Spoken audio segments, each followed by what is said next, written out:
Hello, you. Welcome to Geekism. Sorry, I just ran into the shop. I thought I got longer. And I am so unfit.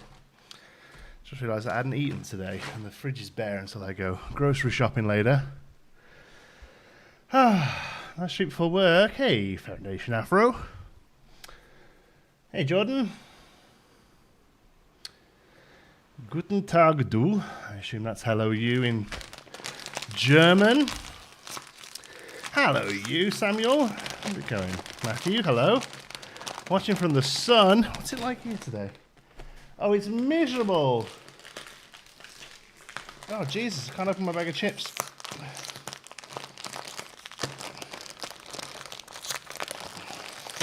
What in Christ? Oh, it's miserable out there today. Hey, Linda. Hey, Stephen. Hey, Paws. Hey, everyone. I'm here, I'm queer, I'm full of mimosas. Now, that's what I'm talking about.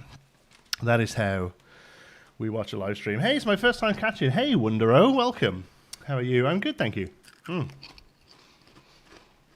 just hungry. So, you're going to hear me munching for a little, I'm afraid. Oh, how are we doing? We had a couple of Planco 2. Oh, gee, I'm so out of breath. We had a couple of Planco 2 screenshots. Should we take a look at them? Let's have a look. I assume they were on Facebook. In my personal opinion, wasn't enough to do a video about. Others do. That is cool for them. Let's have a look.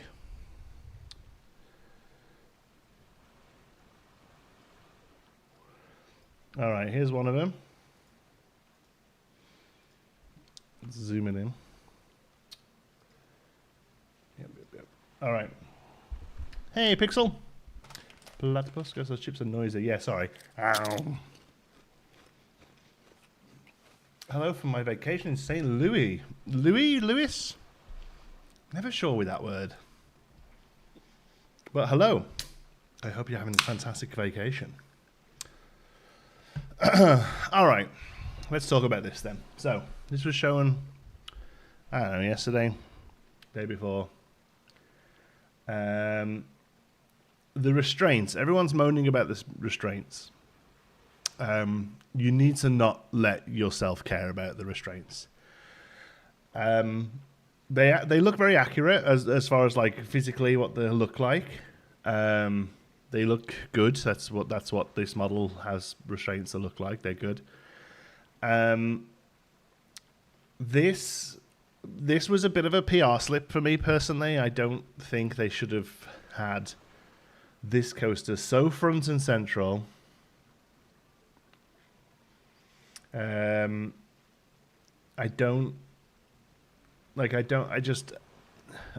They shouldn't have done that because people are going to look at the restraints. But let's talk about the restraints for a moment. If you think that it is worth the processing power for your computer to have some sort of vector in the game based on the character's weight, girth, thickness, and that's then to be transported into individually coded seats for restraints, so that the restraints go further down into the body of the person, it's not worth it. Because yes, here they look a little funky because they're not quite sitting in right. The lady on the front row, because she's got a hoodie and she's clutched up, looks about right, and the lady on the front row of the second car, it's still a little bit loose there. But I would rather them this than them clip, and you are not going to look at them this much once the game is out. You put the car down, you ride it. You usually either ride the ride where you can't see them, or you see the ride zoomed out a little bit. For me personally, the restraint staying just there and looking about right is the same as the people flinging trash up from 15 feet away and it going woo into the trash can. Like, that's not realistic either, but we don't hear people complain about that.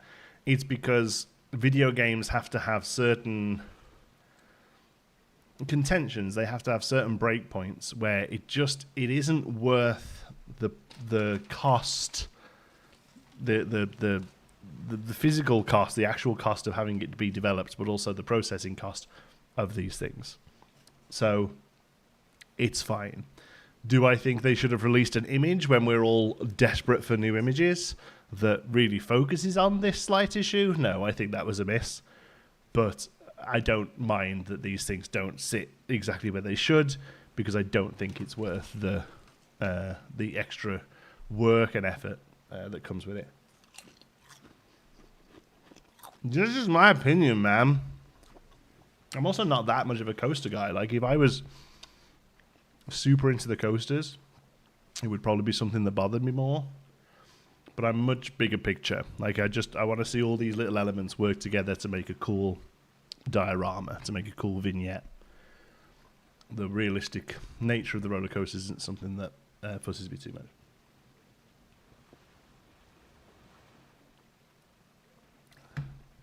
And that's how I feel about that. All right. Everything else, there's very little else new here. It's the same park that we saw for their deep dive. It's the same park that we see in all of the screenshots so far. It's the same park that we're going to see from any Gamescom footage, I feel, because they've already said that this is the save file for Gamescom. Wondero here says, I love if that park was in the game. I want to play with it. I never want to see this park again, to be honest. That's my other point about this. I am getting really bored of seeing the same park from different angles every time. It's making the game look very samey. And I get it. Like, they're obviously wanting to lead into other themes. They're obviously wanting to stagger these deep dives out with further looks into stuff. But right now, one of the biggest concerns for a lot of people with this game is that it's going to be Planet Water Park, or it's going to be Planet Coaster with water parks, water slides, and they're not doing enough to quell that issue. I don't think it is an issue. I think eventually we'll see loads of stuff, and it isn't going to be a problem. But right now, I'm really done at looking at this park. It's the same sunlight, it's the same color palette, it's the same foliage palette. I'm just done with it. Not going to be a good game because it'll be on Xbox and PlayStation. They all are on Xbox and PlayStation. I don't see how that's a concern.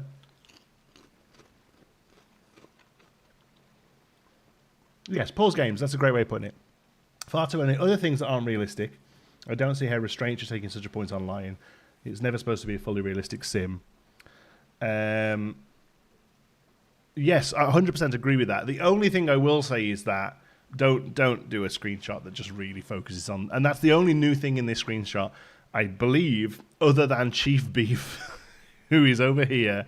I'm pretty sure this is the first time we've seen Chief Beef in Planco 2. So when that's the only new things you show us, people are going to zone in and look at it, right?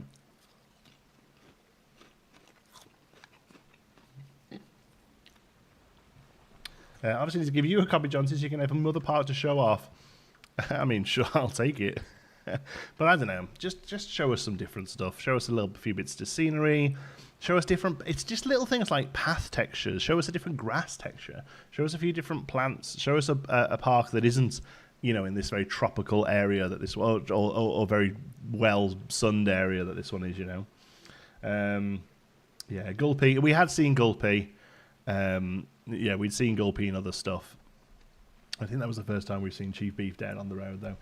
Still no VR for riding coasters? I guess not. I don't care. I'm sure people who are invested in VR think it's very important. I think the market share of VR is absolutely minuscule, and it is not worth using development space for right now. The other new one they showed was this one.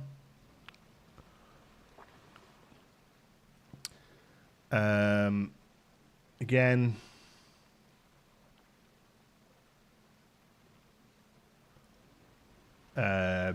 Same park. Like I shouldn't know where a screenshot is being taken from, but I do. It's so here this pool. There's another pool, and then that other pool has these slides on it. So this going down here will lead you into this area. I shouldn't know that, you know. Thanks for replying. I try and reply to everything. It's why we're here. Sorry I don't agree with you, but, you know.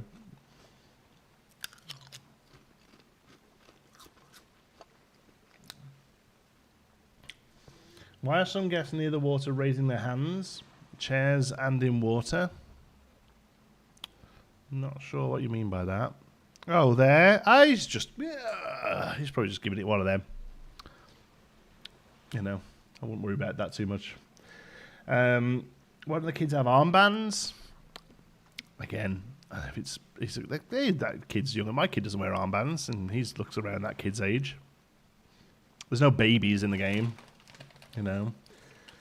They seem to be holding back on the other themes, and I think that's a miss. Hopefully, after Gamescom, things are ramping up. Yes, I kind of agree.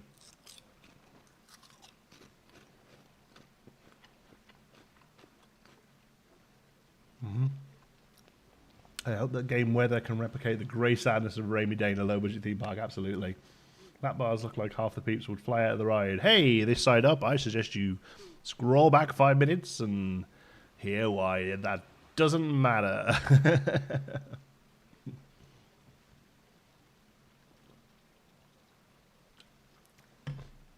New screenshot. What's with the small signboard on the far right of the image? Oh my goodness, I've just closed them all down. But maybe it's new. Let's have a look.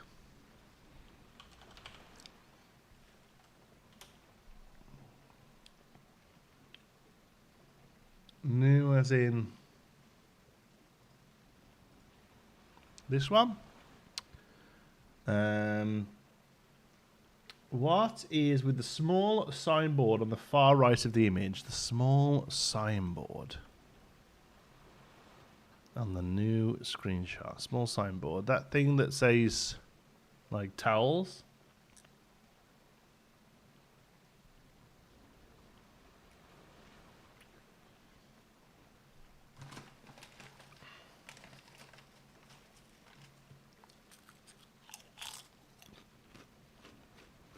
Great idea, Stephen. I'd like to see unconventional visitor groups such as school trips or elderly visitors. School trips would be great. Especially if they treated it like... remember how the theme hospital and Temple Hospital used to have emergencies where they would come in and have to really focus on them? That'd be really good. Hey, Mrs. Gomez. That'd be really good to be like, there's 100 kids just turned up. You need to make sure that they're not climbing over the rides.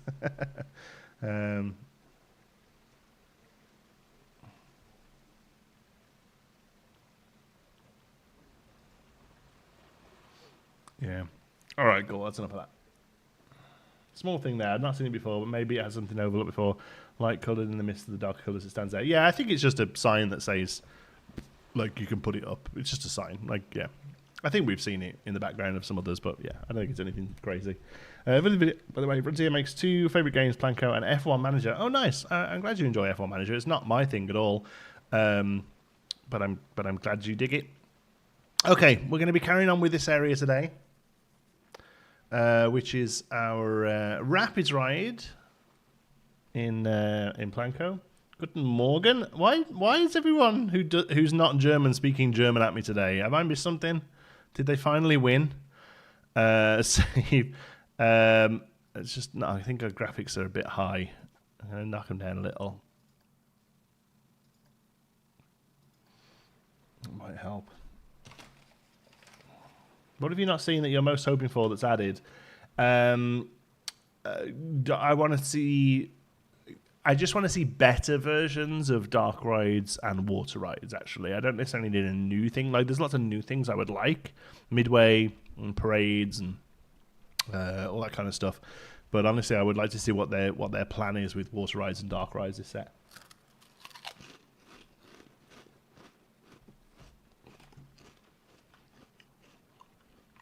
Okay. Okay. I'll be honest with you, I'm not 100% sure what to do next with this thing. It kind of... It has like... there's like a slit where the water's coming through from, so we need to try and replicate that. 10 a.m. for you and you're eating crisps. Oh yeah, whatever. Like, I've got nothing in the house. I just realised there's no food in the house. I went to make a sandwich or something. I've been up since 7 this morning, but I've just been tidying. I've just been like cleaning the house, doing laundry and stuff. Saturday mornings is my time for that.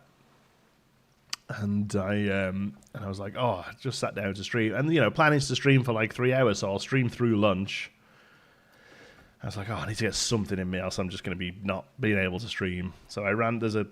It's incredible, really. It's incredibly expensive. They know it because they know how like a captive audience they have. But my apartment building has a variety store in the corner of it. So if I go, literally, I'm on the 5th floor, and below me on the 1st floor is a little variety store, and it like a corner shop. It just sells milk and cereal and bread and and all that sort of stuff. And it's like $8 for a loaf of bread. So so I just ran in there to just to get some snacks, and it's they don't do anything like, and it was like there was like 4 minutes left on the timer to start streaming. So I was like, oh, just need to grab something real quick. And they had chips. I was like, fine, that'll do. Crisps. No, whatever. I live in Canada. They're chips. I don't care anymore. I'm bored of the, oh, you're British, you should say this. They're chips. Just woke up, I was going to make some ribs. Oh, yeah, but the forecast said not today. You need good weather for ribs? I suppose it's like a thing that sits outdoors all day, right?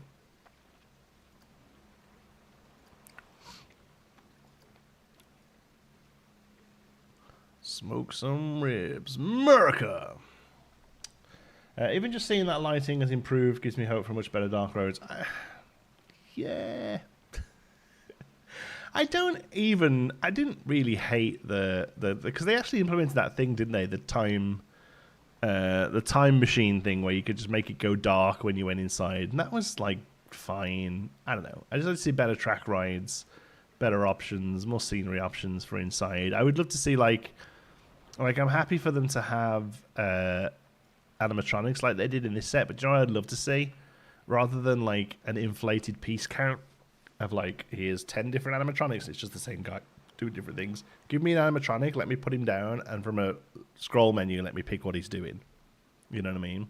Like, do this looking dude shooting, and he starts shooting. I feel like that's not beyond them, right? I can grin in the rain, but I'm not chancing a good thunderstorm. That's fair.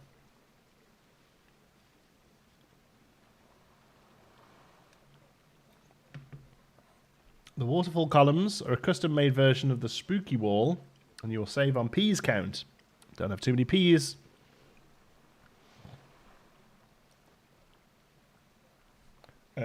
Are there hard bounces on these rides, the one you're building currently? No, they just follow a track. They don't ricochet around at all. I'd like to see that in the new one. I'd like to see some simulated physics at least.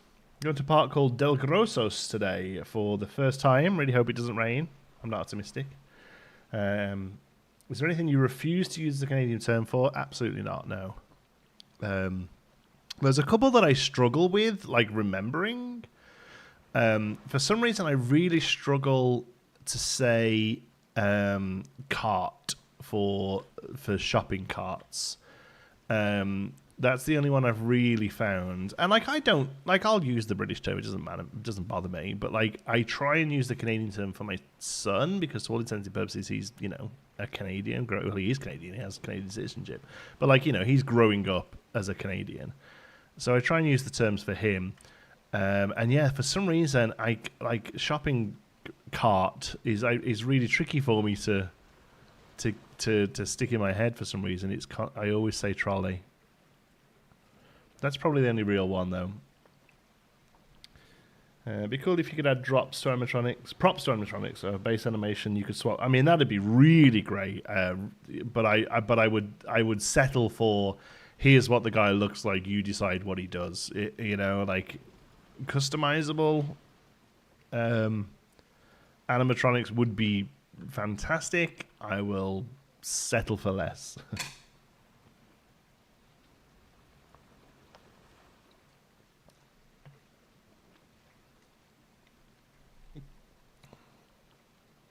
Buggy instead of cart, so like backup turn. Yeah, I've never heard that one much.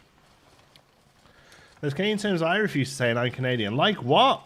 I want to hear it. What do you not say?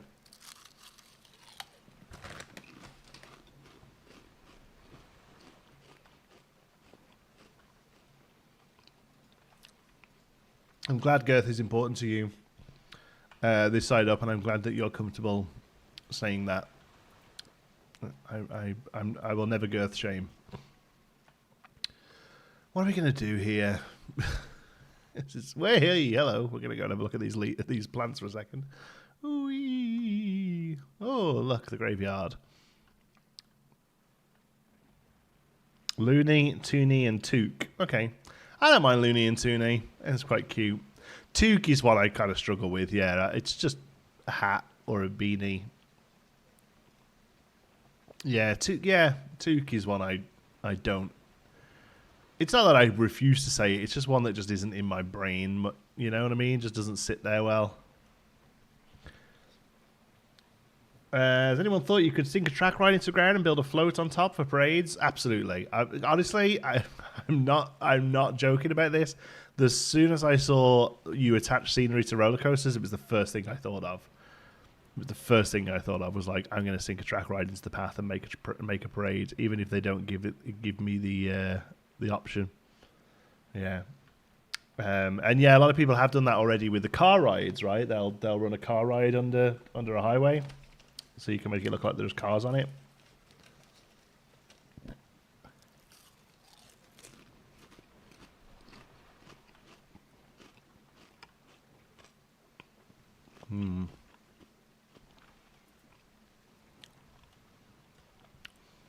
Okay, this is gonna come down. I'm gonna sort of grey box it first, and then we'll see what we need to do. Oh no, we need to go further than this because of these water things. Do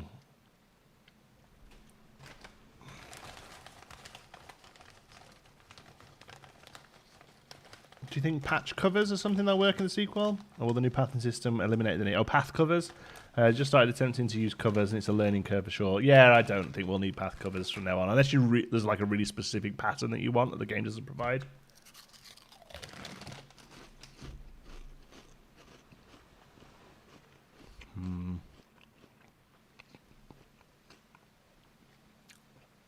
Add rock theming.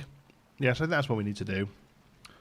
I'm more just concerned about actually boxing in the thing. Yeah. Hey, Andrew. Thanks, buddy. We appreciate the support, pal. Oh, talking of memberships and what have you, I bet you're... I have a feeling, Andrew, that you are a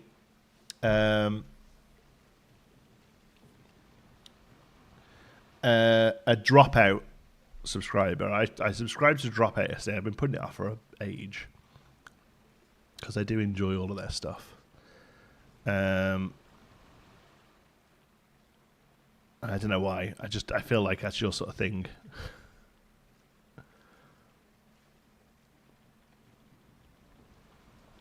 I love Dropout. Knew it. It's got Coulson written all over it. Anyone come out what socks I'm wearing, I will gift a couple of memberships. Trick question, you're not wearing socks.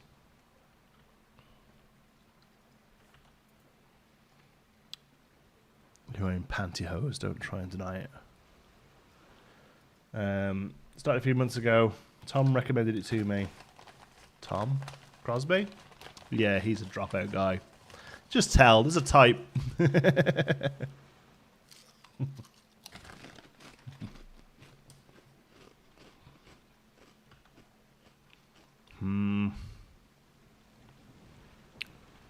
What are we doing here, gang? You're right, rock work is the way to go. But I still need to box in the... You know... Ah, Planko and Chill, gifted memberships. Thank you. I don't really know what that means. Who gets them? Dan, Amanda, Marjo, Neji, and Kieran. Awesome. 5 people who haven't said a word in the chat. Love it. Welcome. Thank you, Planko and Chill. I appreciate the support. Okay. I might need to just not worry about this today. I think we do rock work because we did all of this last episode, and it's amazing, and I'm so happy with it. I don't want to just bog myself into just not building a grey box and getting frustrated with it. It's so random who he gives it. Yeah, I mean, basically all you're doing is giving me money. Let's be honest. But that's very cool of you. I appreciate the support.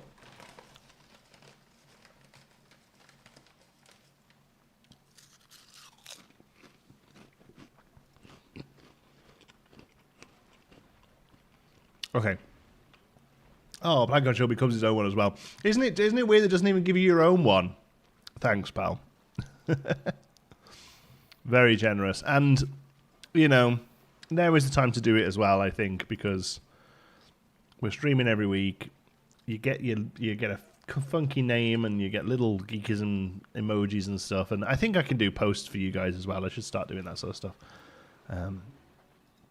I don't know, I'm still getting back into the swing of all the YouTube stuff. YouTube has changed a lot, I'll be honest, in the couple of years that I stepped away. For the better, I think. I do think the changes that we're seeing are positive. I like the fact that whilst you, oh man, will there be lazy rivers in Planko 2? Yeah. I mean, I say yeah because there was a screenshot called Lazy River and it was like a thin pool. We'll have to see how it works. Thank you, Foglu. I'll tell you about that nonetheless. Appreciate it, Jack. Cruise ship in the middle of the North Sea. Jesus, is that costing you a fortune to watch? Yeah, so yeah, YouTube changed quite a bit.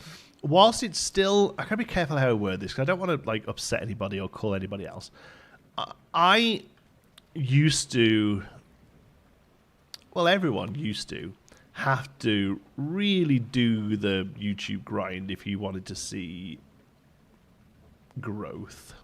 Not even growth, actually, but like if you wanted to see consistent results on YouTube, you had to grind it. In our sort of, and that's difficult to do in the I'm going to be really technical now, in the CMS vertical. That's quite difficult to do. And what I mean by that YouTube uses this, well, actually it's more of a media standard term, but the vertical is like the genre, I guess, that you're in. So video games, and then within video games, Let's Plays, and within Let's Plays, the genre of game that you play are all verticals. CMS, content management systems, the games that I, for the most part, play, and we occasionally try some survival crafting stuff, but nobody gives a crap about that on the channel, even though I enjoy it. So yeah, CMS, content management systems, so the Planet games, the 2 Point games, any like of the million little feudal village building games that we all obsess with when they come out, like Manor Lords, like Foundation, all of that. They're all CMS games, basically, content management systems. It's your job to get lots of people generating revenue for you in one way or another. Boy's just gone there for a nap. I'm trying not to have one too. Oh, I'll send you off, Malova. Don't worry about that. As we settle in to some detailing in Planet Coaster. Listen to the bumbling brook of the Royal Rapids. Right, I can't do it without a script. It's Royal Caribbean Coaster, yes. I normally just lurk on the stream, wherever gives me through great appreciation. Cheers, Najee. You're welcome to lurk away, sunshine. You lurk and don't let anyone tell you otherwise. What was I saying? Yeah, so, oh man, this is such a roundabout point. But it used to be that the churn in content management system games, it didn't happen very often. And the problem is with these kind of games and making content for these kind of games is that if you want to do a series, if you want to say, we're going to build a theme park, we're going to build a city, we're going to build a zoo, we're going to do this and we're going to do that. Episode 1 will always get double the view. I say always, there are very few exceptions, but episode 1 will always get double the views of episode 2. And episode 2 will get double the views of episode 1.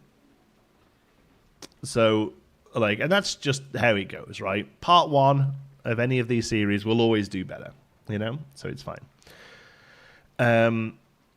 So the only real chance you get to push to new viewers and to get sort of YouTube to consider your video to be hero content, and if you wish me to go more into what I mean by hero content, you can remind me of the 3 H's later. There's a YouTube sort of system in place for hub, hero, and help content. So for YouTube to really consider your video to be hero content, it needs to pass that first wave of getting stuff out to people. And that only really happens on episode 1 of a series, or occasionally on something that just really blows up. Like if you build a really cool roller coaster and you tag it all well and what have you, it can sometimes break out of that mold. The other time you can generate hero content is new releases and news about those new releases.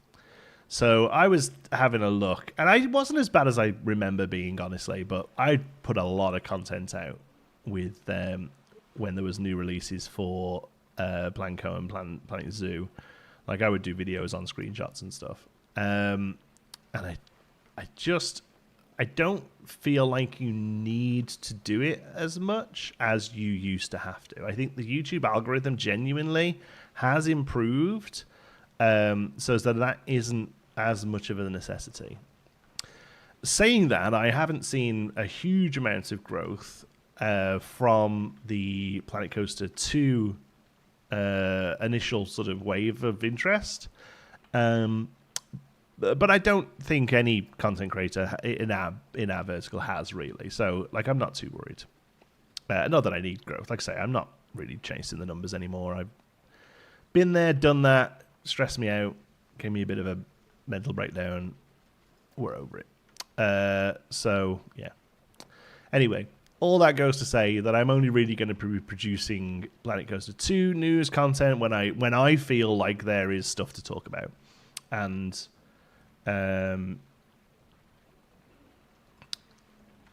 that is just my opinion, and when I decide stuff to talk about is for me.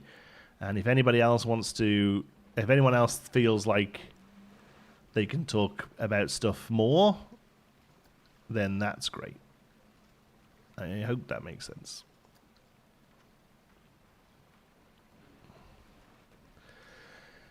Oh, my kid is 9 now and desperate to start a Let's Play channel. I've agreed to let him if it's something we can do together. Still trying to pick up the game. Maybe Planco 2. Maybe. My kid's getting to the point now where he understands what I do on YouTube and also wants to do it and enjoys watching Minecraft YouTubers.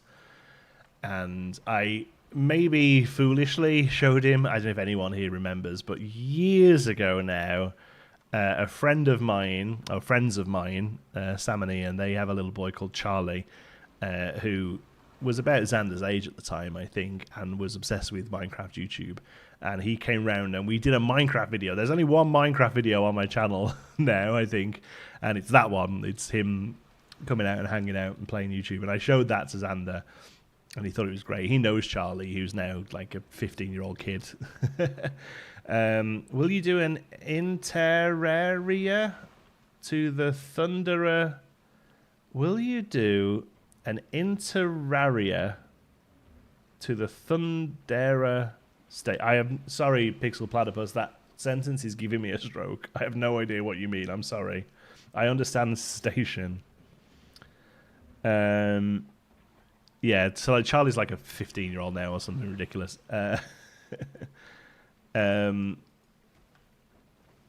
Yeah. Anyway, I showed that Xander, and now he's like, when can we do our Minecraft video? And I've started putting together a little computer for it'd probably be Christmas by the time it's all put together and bought now, because PC parts are way more expensive than I remember them being.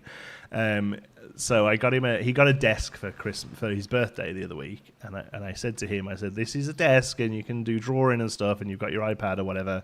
It's my old iPad. And then we'll look at getting you a computer for it as well. So I said to him, I said, when you get your computer and we can play Minecraft together, because at the minute he'll have an hour on my computer when I'm not using it, then we can do a video. And I promised him we would do a video. Do you privatize all the Minecraft stuff from years ago or remove it? I think it's just privatized. Actually, no, it's not. It's removed because I wouldn't privatize it. I think it was removed because I had... I'm going way, way back now, but this channel was originally a joint venture between me and another person.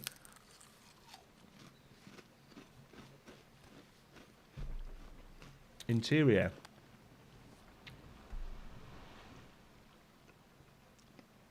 Inner area. Interior. Interior to the Thunderer. I'm still so lost. I'm sorry. You want me to do an interior area? Probably no, then, because I hate doing interiors. But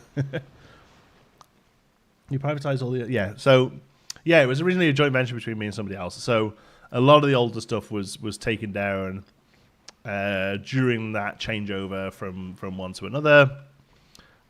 Some of the old original Geekism stuff got swept up with that, but you know, there's no real love lost there, I don't think. I feel like if you went back to the channel now, he wants the station to have an indoor area. This station?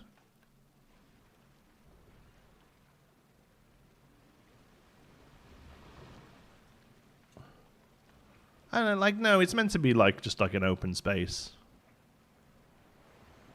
Like, that's about as an interior as you're going to get. A Thunderer.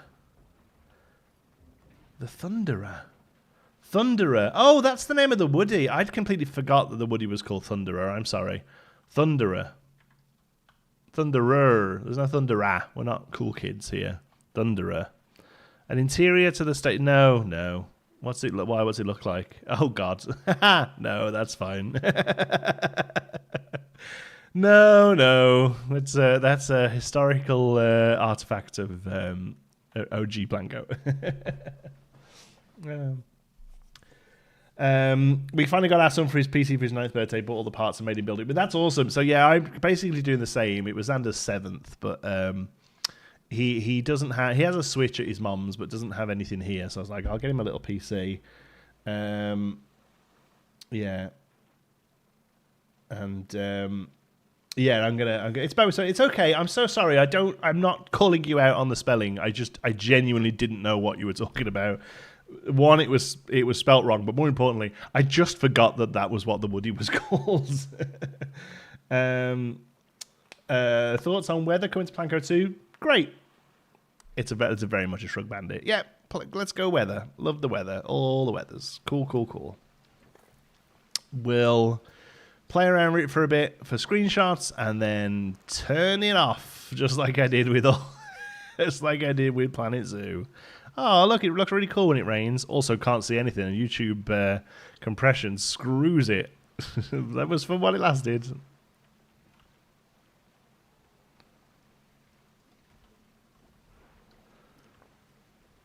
All right.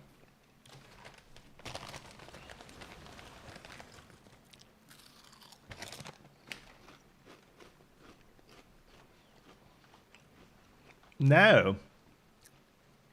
Pixel Platypus. How did you know the Thunderer station looked like that? I'm curious now. How did you know the Thunderer station looked like ass?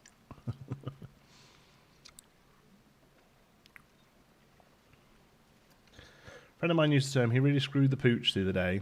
The old terms are weird, man. Screwed the pooch? Yeah, it's a good one. Oh, I heard a great one. This is totally new to me. I'm desperately going to try and find a way to use it. I commented a couple of weeks ago because I had no idea who they were, and I've since read up on it. And it makes it even more ridiculous. But Alton Towers, for National Roller Coaster Day, or at least on National Roller Coaster Day, whether it was part of their celebration or not, I don't know. Alton Towers had the... oh, God, what's it called? Not Lad Bible. Oh, God, what's it called? Lad Bible. No. These two fucking morons. Like TikTok. They're like a couple, I think. Lad Baby. Thank you, Pause. They had Lad Baby, which is a guy and a girl who, I mean, you know, best will in the world to them. They managed to become famous on the internet. There's a National Roller Coaster Day. It was yesterday. It's not really a big one, really. You basically all theme parks just tweet a couple of pictures and say, come here, and you know, use the hashtag. That's about it. But yeah, there's a roller coaster day. Anyway, I always throw a few pictures up of ones I've ridden within the last year or two, and it's fun. It's good fun, you know. It is what it is. It's just one of those, like, there's a something day for everything. You just got to know when it is, you know. Anyway, yeah, so they had Lad Baby there, which are these two that... It's one of those... There's millions of them. These TikTok channels where they pretend to prank each other and, like, are clearly acting, but there is a subset of the audience that either just doesn't realize that it's acting or does, but is okay with that, I guess. I don't know. You know, he'll put a bucket of whipped cream above a door as she'll walk in, and it'll go on, and she'll be like, "Ugh!" Like, and you're like, "What? Why am I watching this drivel?" It's that. But you know, whatever butters your biscuit, right? Like, if you're into that sort of stuff, cool. I'm glad. I hope you're happy. I hope you're happy. I hope you're happy about it. But it's crap. Anyway, but yes, they were at Alton Towers yesterday, seemingly doing like a meet and greet for like 6 people. They very. Do you know where you can always tell when how well something like that goes? Because I've done PR for companies. I do all the PR for the store that I work at now. It's obviously on a much smaller scale than Alton Towers, but we run a lot of events. We always have stuff going on. We're always trying to get people into the store. Last weekend, the reason I didn't stream was because we had our big annual Bring 'em By event, which is a huge garage sale. We have 500-600 people come through the door, which is very big for a small mom and pop store. It's probably more than that, actually. It might even be close to 1,000 people. I don't know. It's our busiest weekend of the year. The reason I mention it is because the second we open, there is a lineup of people waiting to get in. Like, we literally have about 100, maybe even more people, like, wanting to be first there. Because it's a Bring 'em By, right? Like, everything's stickered up price, and it's all sort of second-hand cheap goods and stuff, and people want to get in there and find the deals, right? And I make sure that as they're walking through, and I have this huge crowd of people, I stop everything, and I make sure I get some photos of the store full of people. Like, that is the most important thing for me as the content manager, as the PR manager, as the person who does that sort of stuff as one of the numerous things I do at the store. The most important thing for me is, look how busy we are. You should be here enjoying this busyness with us, right? So you can always tell how well something like this has gone because by seeing if they post those kind of pictures. And there wasn't a single picture with more than 4 people in it. There was never a shot of a crowd or a line or, people cheering or, hey, everyone give us a wave. You know the sort of stuff they do. It's, there was none of it.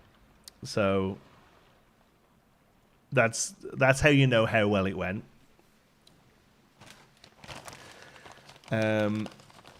Anyway, so yeah, Claire, it was ridiculous again. The Universal must be laughing. That's exactly what I tweeted. I tweeted out saying the Universal UK projects must be laughing. And this is why you need young people on your PR. Yes, exactly. Younger than me. The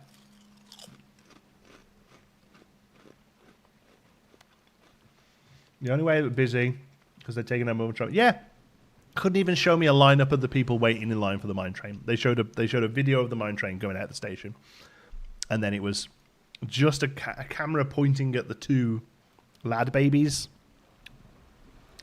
and they were like, "Oh, hey, we're here all day." Not once did they go, "Hey, we're here all day. Say hi, everyone." Where like, come on, it's so obvious that nobody gave a crap. Yeah. So it was ridiculous. Anyway, and I apparently I didn't know who these were. These came around since I left Canada, and they haven't made it across the water yet. I'm sure they're working on it. So I didn't really know who they were. Apparently, there's issues with them raising money for charity, but it's very difficult to actually find where the money has gone, and it's one of those like proceeds have gone to charity, and proceeds is like a penny on the dollar. But I like all of that seems to be relatively conjecture and hearsay. So I don't know whether there's any truth to any of that. But for the most part, people didn't seem very impressed by it. And the reason I go in this long about round way is because on one of the posts that Untowers put out saying like, "Oh, come on down, we're here all day," or whatever. Somebody put, "I'd rather eat a pregnant cat and shit out the kittens." And it's still making me laugh now.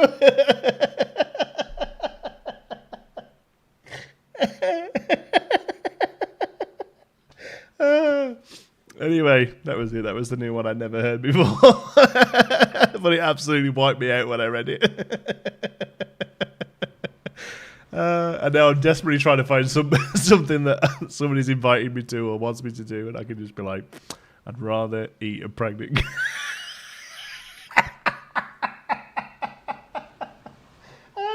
Good, isn't it? Oh. I thought it wasn't going to be worse. Sorry, you know what I'm like when I get chatting. But I think it was. It killed me. Absolutely wiped me out. Fair play to the random Facebooker who posted it. Oh, it's made me cry a little bit. Yeah, so there you go. Yeah. I felt like I've heard so many of them, but eat a pregnant cat and shit out of the kittens was absolutely a new one for me. Okay, rock work done. Let's start on some brush. Belly talk about good old days. Yeah, we're in the good old days. We're just having round 2 of them.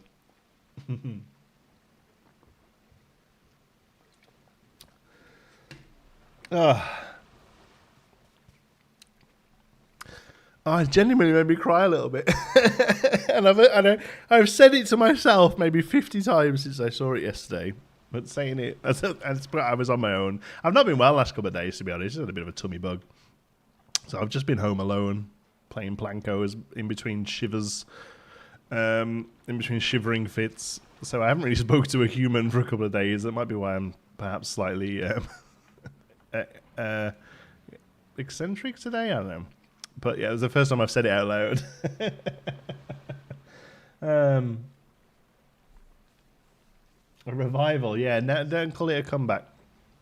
Yeah, hilarious, man. Well, thank you. I mean, like I say, it wasn't me that came up with it. I literally just read it on Facebook, but it absolutely wiped me out.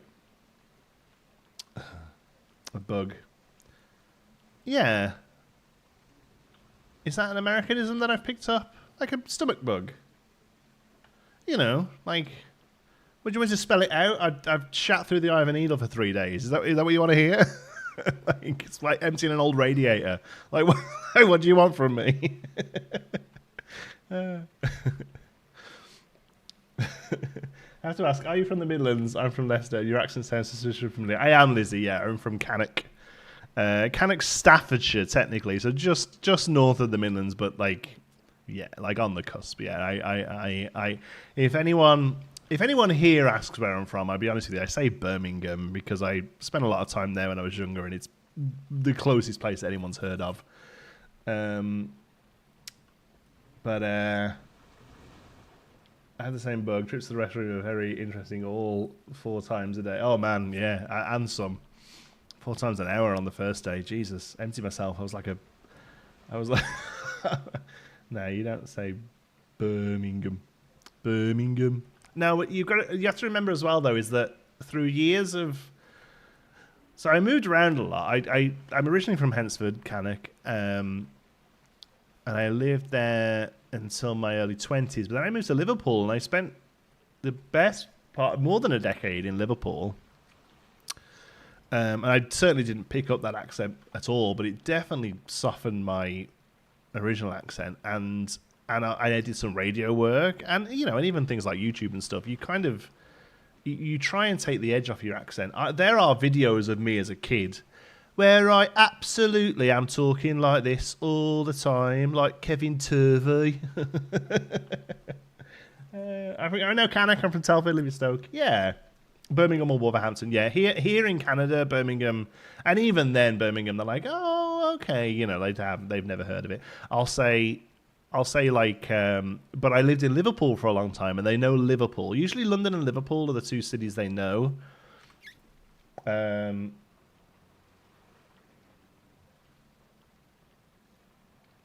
It must just keep you in health review because you're swearing.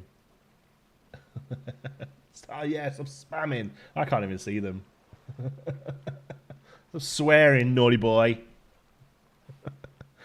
What was it going on about? Yeah, so years of living around the place and doing some radio work and stuff, it's kind of knocked the accent out of me a little bit. I still think it's clear where I'm from. You pinpointed Midlands, but I don't like if I go back home and spend a few weeks with my family, I absolutely start to bring out a proper more Brummy accent, well, Wolverhampton accent, really, I suppose. They'd be like, oh, but even then, like occasionally, I'll speak to, like my mum. Normally, me and my mum have a chat on a Sunday morning. I'm a good son. I speak to her most weekends. Occasionally, she'll ring me in the week, and I'll be at work to let me know something that she's posted a parcel or something's happening or whatever. And my boss will be like, I didn't get a word of that conversation. Like she said, he's like, your accent gets so much thicker when you're talking to your mother. It's ridiculous. What was the one? I probably told you this story before, but it was when I not long worked there, and I came off the phone from her, and he was like, "What's a tarra rabbit? A tarra rabbit?" And I was like, "A rabbit?" And he's like, "No, a tarra rabbit." He's like, "You said it to your mother as you finished the phone call." And I was like, "Oh, Tararabit." And yeah, but Tararabit did not pass well in Canada. A microwave. A microwave's a really good word to say in Brummie, actually. Yeah. Dudley. Oh, Dudley. Dudley. You have to say Dudley. You have to stick about 3 extra syllables into Dudley. I did quite a bit of work for Dudley Zoo when I was still doing the kids' entertainment stuff. We had a contract. But yeah, Tararabit, and he was like, I know, that means absolutely nothing to me. All right, Tararabit. Geordie, best word is roller coaster. Oh, no, I don't think I can do Geordie. Roller coaster? Is that Geordie? I got a friend in Doncaster who he has a really good fun accent, and which I try and do a lot. He'll say, what's the one thing he says there? He's not wired up right, that lad. He's not wired up right. I'm your cocker, got that wanking head on. Close enough, thanks. Aussie time is a killing biscuit about. Have a good street. Cheers, Stephen. I appreciate you hanging out, buddy, even though it's late for you. Have a good night. Manchester. The best thing to say in a Manchester accent is Manchester, but you replace all the A's with O's. Manchester. My ex-wife's dad's wife, Nicola's mother-in-law, is from Manchester. It doesn't quite sound that broad though. I saw a video of an American living in the UK. She said she can't understand why people say that they're keen on something or someone being like a keen gardener. Oh, that's interesting. Manchester. Oh, yeah. So the first day and the second E, I guess. You need to start the next Geekism video with a hello, am you? Oh, am you? All right, cocker.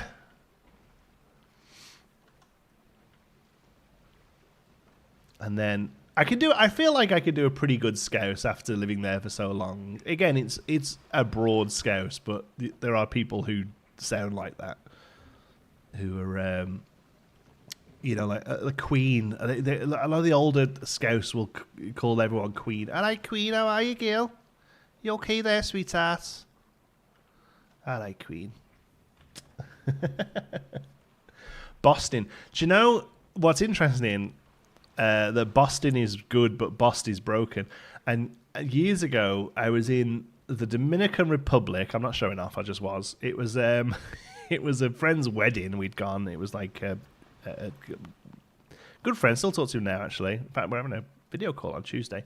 Nice guy, nice girl. They're still happily married with a billion kids. They need to get a TV.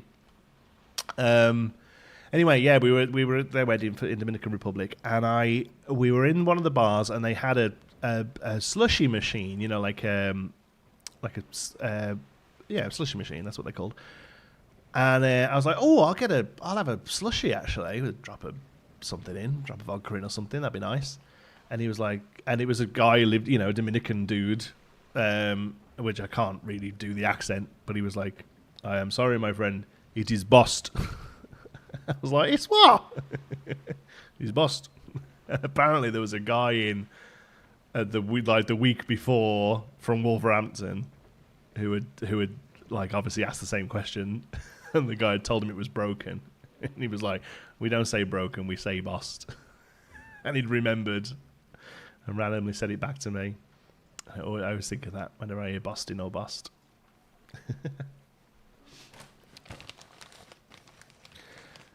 Scouse is a non-native speaker, is a different kind of English. Seriously, slowly starting to understand it after becoming a Liverpool fan.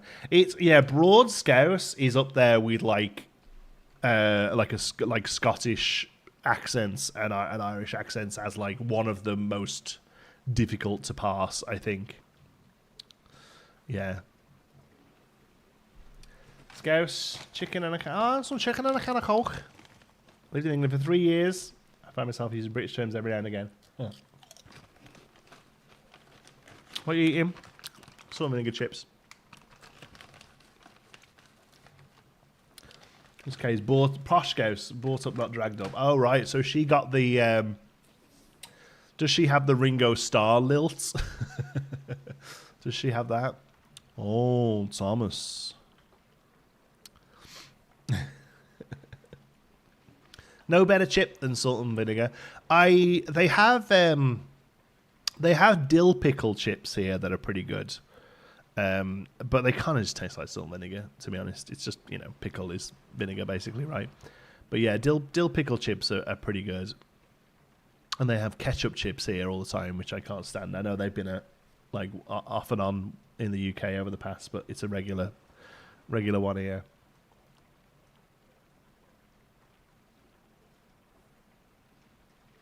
Yeah, dill pickle chips are good. Harder time understanding people there in Spain. I was humble. Yeah, and the thing that always blows my mind with the UK is how varied it is for just a small place. Like, you can fit like 5 Englands into Ontario where I live, and there is... I mean, I will say there is no variation in the Ontarian accent. I don't think. People from here might claim that there is, but they are liars. No, they like it's more than I can pick up on. I've not heard any variation in the Ontarian accent at all. Yet somebody here in the chat can pinpoint me to the West Midlands, which is one of 50 counties in England, When you lived overseas, did you vacation in Spain at all? Are you asking me? That's a really weird way of putting it. When I lived overseas, as in when I lived in England, did I vacation in Spain? If so, yes. I did Europe a lot. Like, we travelled Europe a lot when I was younger. My My parents are big soccer fans. They're big England supporters. So, we went around and watched a lot of soccer games, many of them in Spain. Yeah, I've been to Spain a lot of times. I'm a big fan of Barcelona. It's one of my favorite cities in the world. I love my time there. Loved... oh my God, I've totally blanked on the name of it. The little area that's not Spain or France in between the two. I had the best steak of my life. There's a thing on TikTok at the moment about Americans claiming they don't have an accent. I mean, everyone has an accent. Andorra, thank you. Yes, I loved Andorra.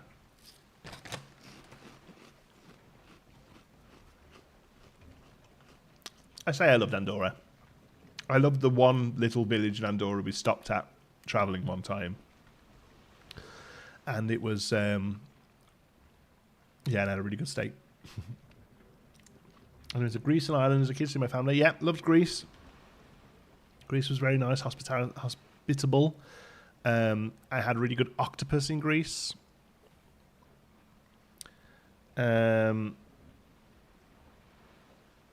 No, not Gibraltar.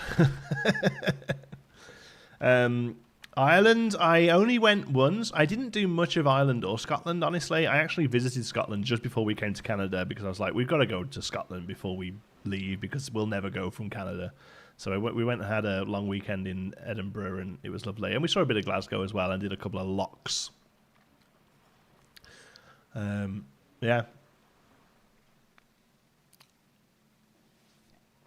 I tend to find that North Americans go on holiday in North America. We go everywhere. When you say we go everywhere, an English person going to Spain, like, I imagine there are some states that you wouldn't be through if you went that far. You know, like, America is really big.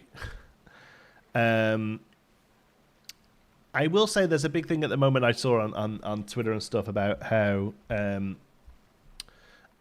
about people in Europe are claiming that America isn't very culturally diverse, considering it's so big, and I kind of agree. Really, a lot of people will say, "Oh no, there is quite a big difference between like New Orleans and New York," and I agree there is, but at the end of the day, Europe, like every country, has its own language for the most part. Like it's the cultural differences are much more severe, I feel, in Europe, but I do think America is more culturally diverse than a lot of people give it credit for. Mexico, yeah. Mexico, yeah, that's fair. Yeah, I'd like to see someone try and tell a Texan there's no such thing as a Texan accent. Yeah, I mean, exactly. Like, there are some very specific American accents, right? There are, like Texas, like Boston, I feel is very specific. Proper New York, Californian. But a lot of the sort of mid all kind of leans into one, to the untrained ear. Whereas in the UK, I mean, you can literally, like, from Liverpool to Manchester is a 15-minute drive and they sound completely different. But perhaps they don't to a non-English person, right? Or a non-British person. Perhaps they don't. Andorra. Thanks, Tom. I think you're a bit behind on the chat, though.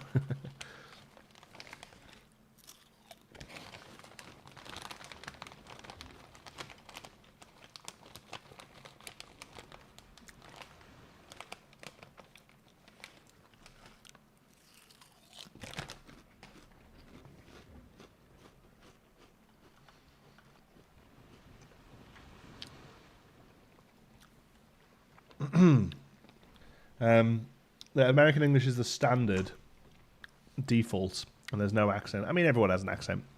Like, literally, that's what accents are.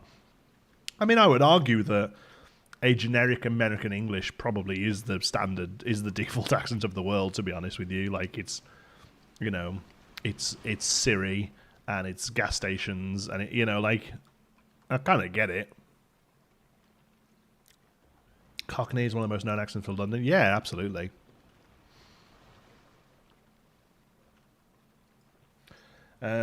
Probably should bring in a meme. Yeah, I was bringing in a meme. I absolutely despise that there's now a specific attraction to the Hock Tour accent.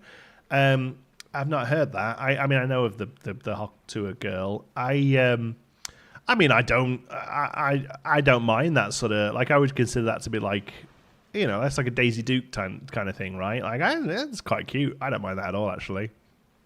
Yeah.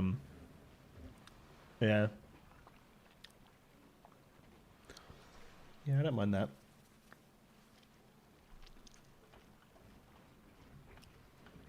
Yeah, getting across the oceans is the expensive bit of travel, absolutely.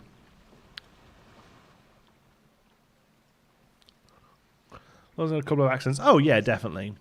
Yeah, definitely. I mean, Cockney is meant to be like a very specific area, right? Like, isn't it something like you what is it? Born within the you can hear the bells of Bow, isn't it, or something like that? You can hear the Bow bells. Yeah, I don't know. That's like to be a proper Cockney, aren't I? And that was like a Harry Enfield sketch. I'm a Cockney.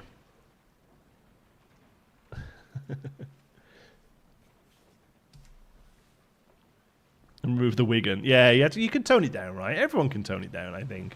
Whether they do subconsciously or not, I don't know.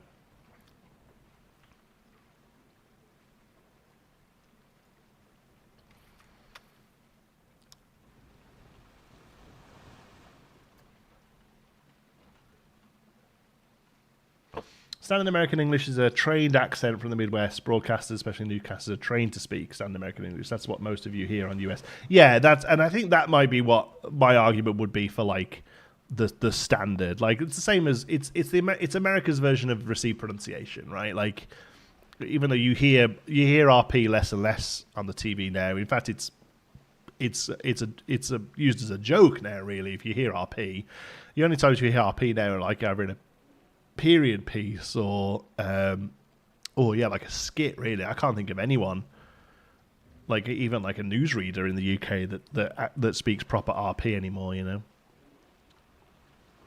But yeah, that's that. I love that sort of thing. I mean, Todd would know as well. Todd's a voice actor, the voiceover artist, so like, you know, he knows this stuff. I walked past someone and heard them say "up the apples and pears" whilst on this cruise. Really? That kind of blows my mind. Like, I know it exists, but like, that blows my mind that's like something that somebody in real life actually says.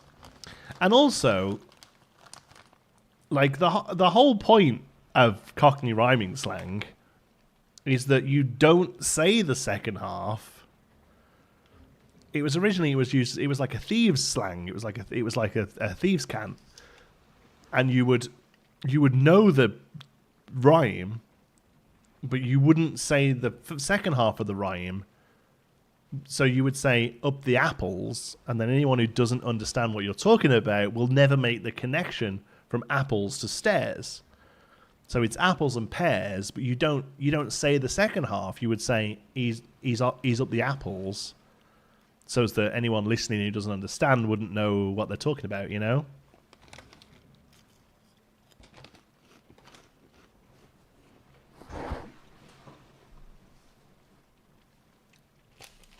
If that makes sense. So yeah, to hear somebody just say the apples and pears, like, just, I don't know, it just seems very weird. Did we say the same thing? I think so, yeah. It blows my mind. His rhyming slang is backwards for crying. You don't say the things, but now we do. Yeah. Yeah. That's it, isn't it? Like, what? You don't say the other half. That's the whole point of it. Now I've got some chocolate. Before anyone asks. It's just Cadbury's Dairy Milk. It's not as good as the English stuff. I don't know why.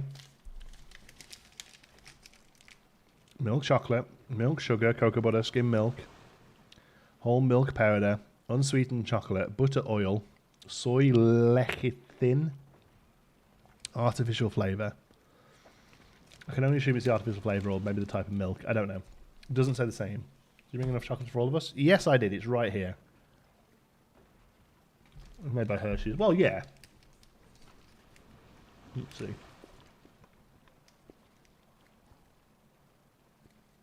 Actually, no, it might not be here, you know. It's made by Mondelez. They're in Toronto. No mention of Hershey's anywhere, actually, unless they're just like a ghost maker. So yeah, it's pretty good. It's just not the same as English.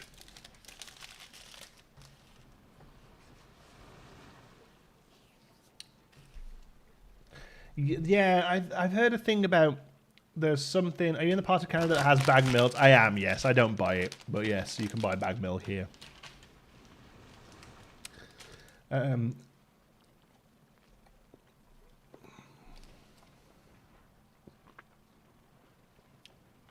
Maybe add a garden.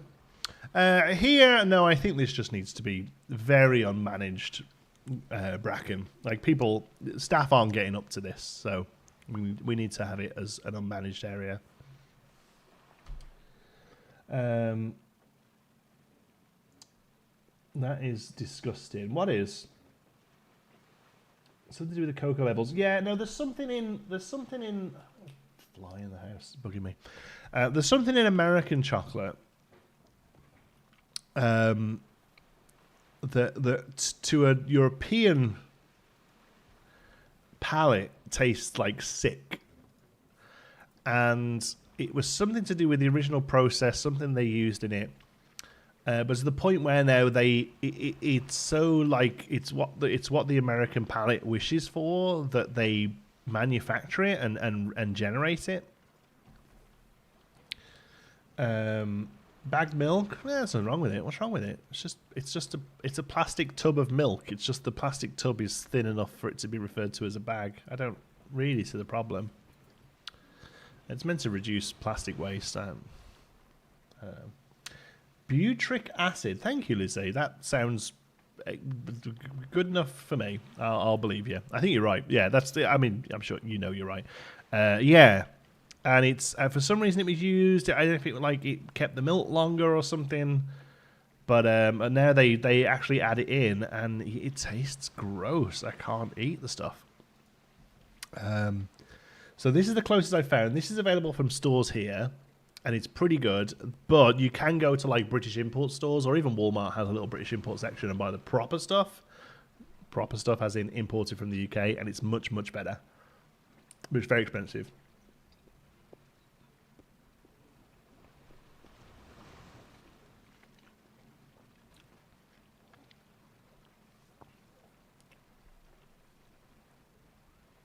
So in the UK, you could get bag milk from those modern milkman companies. You could order groceries. Oh, yeah. Yeah, like, it's fine. I don't use it because we don't really use that much milk, honestly. Like,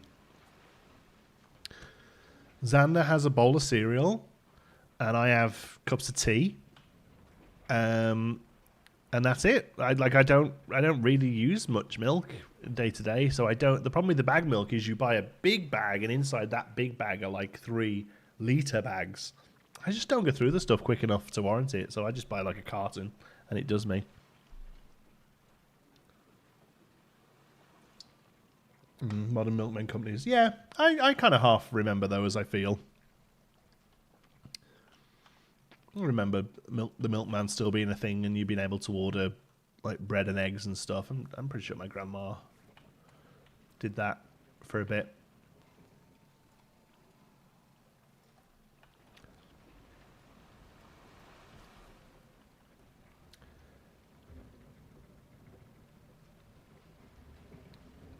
Congratulations on the gum reconstruction surgery. Can you please give us a closer look and update? Thanks. Huh? Stick the milk in the freezer. Yeah, but that's just hassle then, isn't it? Like, defrost it when needed. I don't know if those bags freeze. I don't know if there's enough space for the expansion. But also, like, I'll just buy a little carton of milk every week. Like, I don't know. I got other things to worry about than making sure I've got milk defrosted.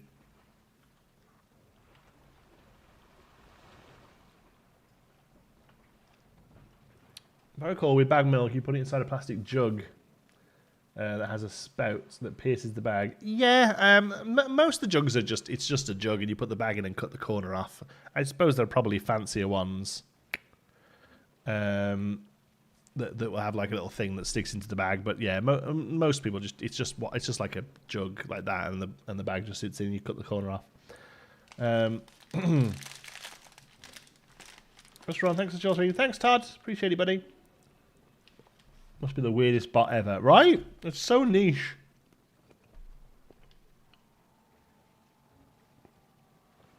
I mean, the weird thing is, I do have some false teeth. These two here are on a pallet because I got them knocked out when I was a kid. I was like 19 something. I was doing stuff I shouldn't. And if I was to get them sort of actually put in, like screwed in, it would require gum reconstruction surgery, which is why I never really bothered getting it done. But the gum was knocked away, and it would need to be built up again. So weirdly, gum construction surgery is something that is on slightly, I guess, on my mind. It's a very weird thing to come out with.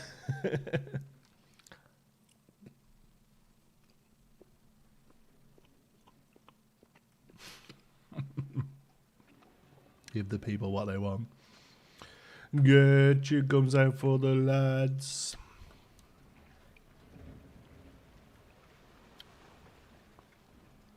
Why is nobody riding this ride yet? Please, it's open, right? How the hell does nobody get up here to ride it? It's amazing. No hello. Straight to the gums. Thank you for addressing this. It was on a Reddit post. Okay. I think it is a bot, but I think it's a clever bot. So let's leave it for a minute.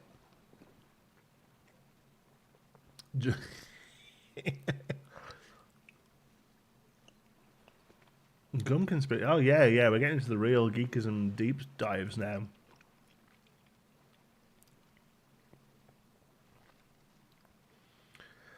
Maybe they got you confused with a different Planko content creator who had surgery, who is Jonty. So another Jonty who plays Planko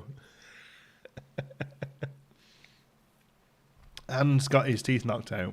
I mean, that Venn diagram's a circle, buddy. Like, I've been watching for 5 years now. Thanks for your videos over the years, your inspiration. Thanks, Big A. Appreciate you being here, bud.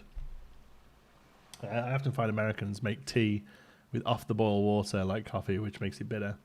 I'm convinced a few of them to try making tea with boiling water. Oh, God, I saw somebody. I went to someone and they're like, "Oh, you tea? Are you British? You like tea?" I was like, "Yeah, I'll have it, bro." Which means beer here, by the way. That's a good one to remember. And they microwave the water. I was like, "What are you doing? Get out.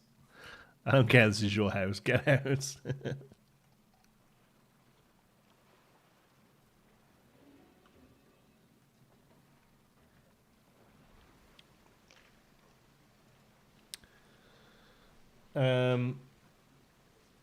Tea should never be near a microwave. Oh, I disagree in as much as I've got no problem with microwaving a cup of tea I forgot about.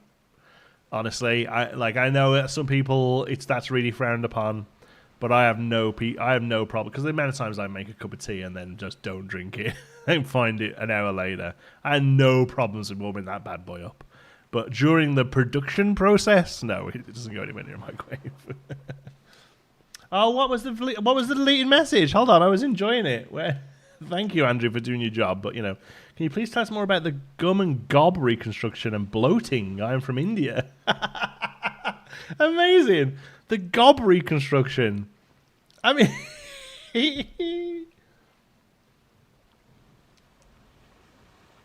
You had sweet tea. I've had sweet tea before, yeah. I don't like it. But then I'd take my tea just with milk. So it's like, I'm not a sweet guy. Honestly, the only thing I really like sweet is like milk chocolate.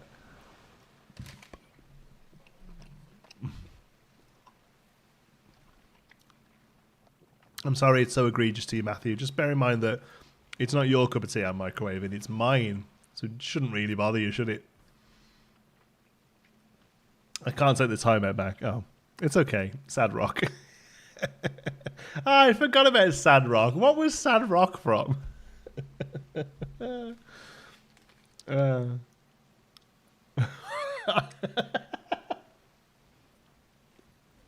Sweet enough, too right. I'm of course only messing. I'm only messing back, pal. Don't worry about it.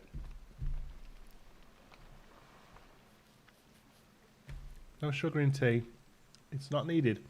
But whatever, take your tea how you like. I don't know. Live and let live. Maybe, I don't know if it's something as I've got older, but I really don't care. Like, do what you like, as long as you're not hurting anyone. One of my big bugbears, and maybe sugar in tea doesn't really fit into this category. One of my real bugbears is, there's a couple of examples. Pineapple on pizza is the big one for me. The whole thing about pineapple. I want a bigger tree here, by the way, which is what I'm doing. I'm clearing out some space for a nice oak or something. I want something that hangs over the thing a bit. Quick tour of the park. Yeah, we'll have a look around and see if I can finish this bit. The rule is you have to see the bottom of the cup, so it's not brewed at all. Oh, yeah, I'd like it stronger than that. But I will say this, though, actually, with tea. I'll take it how it comes. I'm not that fussy, really, as long as it's warm and wet.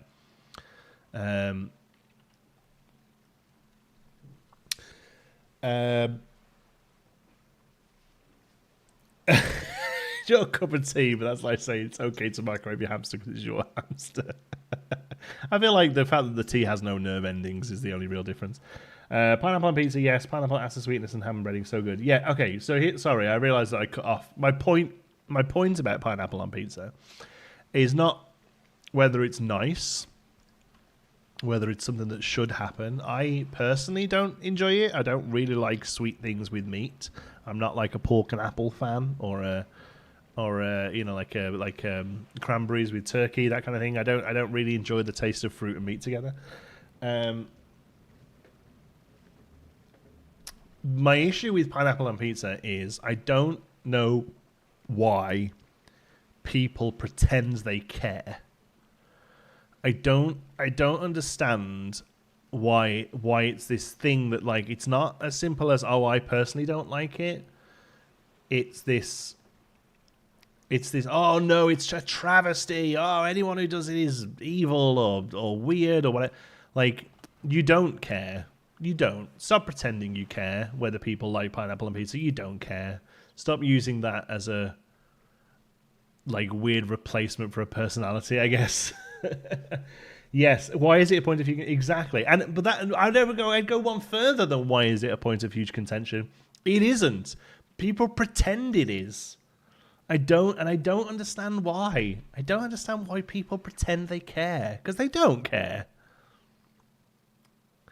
You like to be offended, but they're not really offended, are they? Are they? Are people really offended, or are they like, oh, this is a funny thing to say? It's the same people for me. We do need toppers for the waterfalls, right? I'm leaving them for now. I can't figure them out. It's the same thing for me. It's, you know, the sort of people, you'll have worked with them in the past. They usually work in offices. No offense to anyone who works in an office. But it's the sort of person who will, like, that something will happen and they'll go, well, I'm saying nothing. You know? Or they'll be like, oh, someone's got a case of the Mondays. You know what I mean? Like, oh, that's going to sting. Like, you know, I don't know how to word it, but those kind of people who are like you're not just like parroting things that you think are funny or you've heard that are funny, and like using it as a replacement for actually having a personality. I don't know.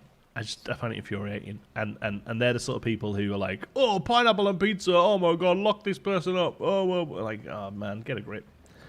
Everything Claptrap said in the Borderlands movie. Oh my god, Claptrap was 100% one of those people. He, like, the only thing he didn't do was give it a oh dude, what was the name? What was the dude's name from Power Rangers? Didn't give it an eye. Yeah. Basic. Yeah, basic people. Stop being basic.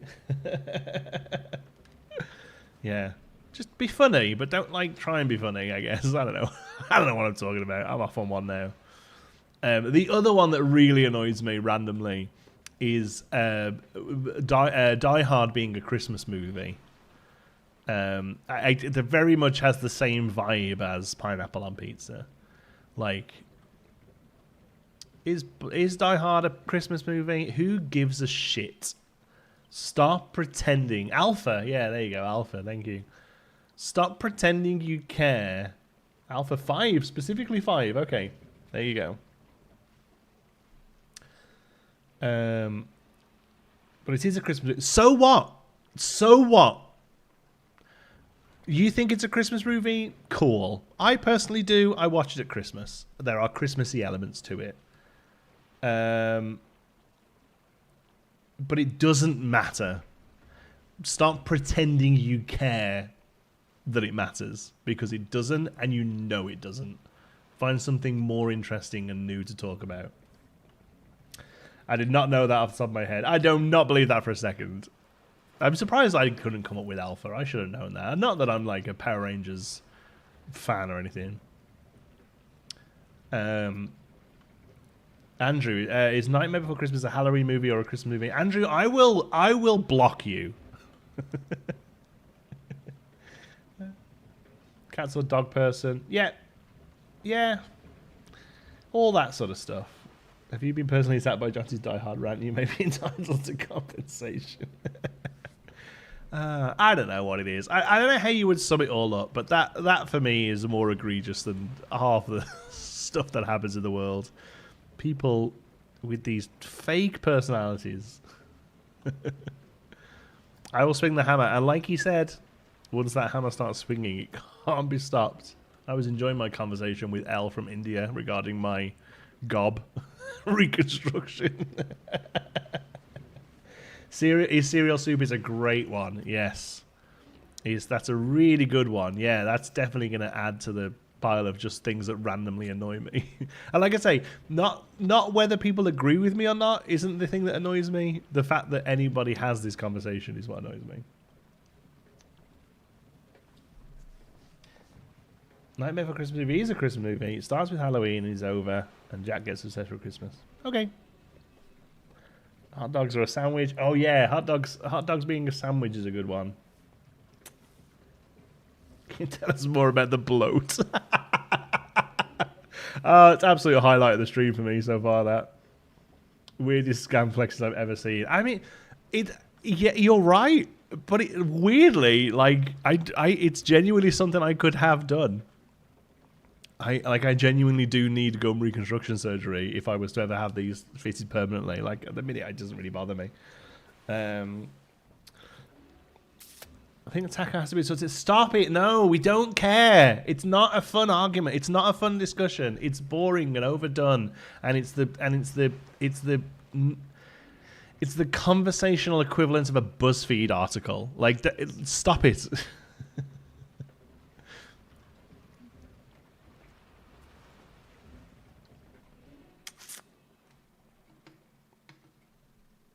Go to end the stream.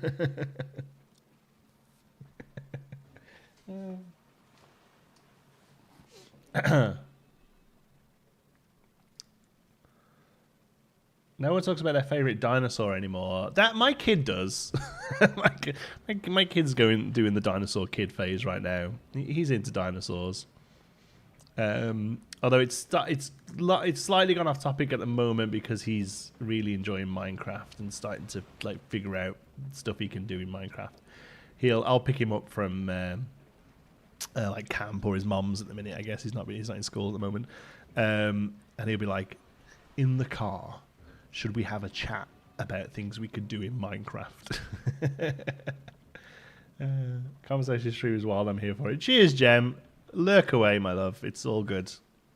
But I appreciate you being here. Oh.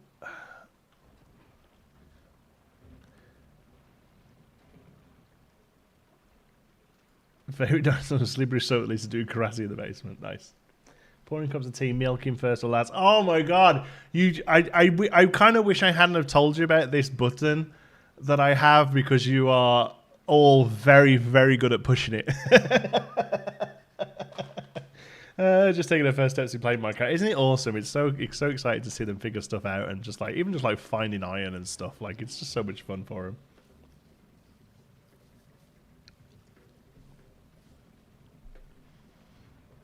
That is a genuine contention. No, it isn't. No, it isn't. That's the whole point. It isn't genuine contention at all.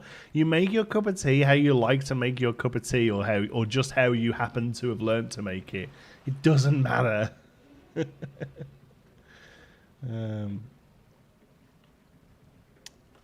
What's your favorite dinosaur? Is something I ask at parties and stuff. That's cool. I would say if I had to really pinpoint one, I can only really base it on their names. I enjoy the names of dinosaurs probably more than the idea of dinosaurs.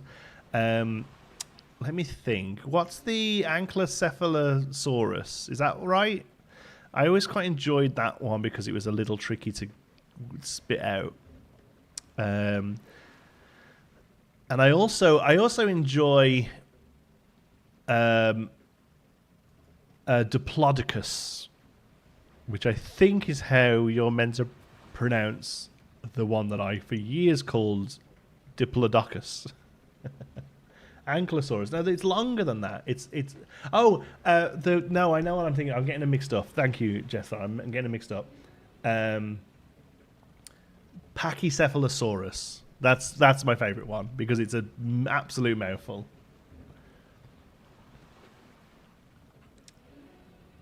Diplodocus.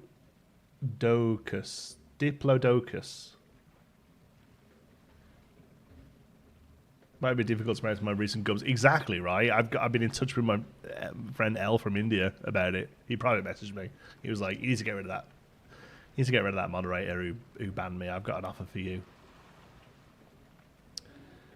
Pachycephalosaurus. Yes, yeah, that's a cool one. That's a good name for a dinosaur. And also, I really love the ones that are just like named after the dude that found them. Like, like what an ego trip, man. There's so many that are just like Davosaurus. It's like, yeah, man, I'm gonna call it after me.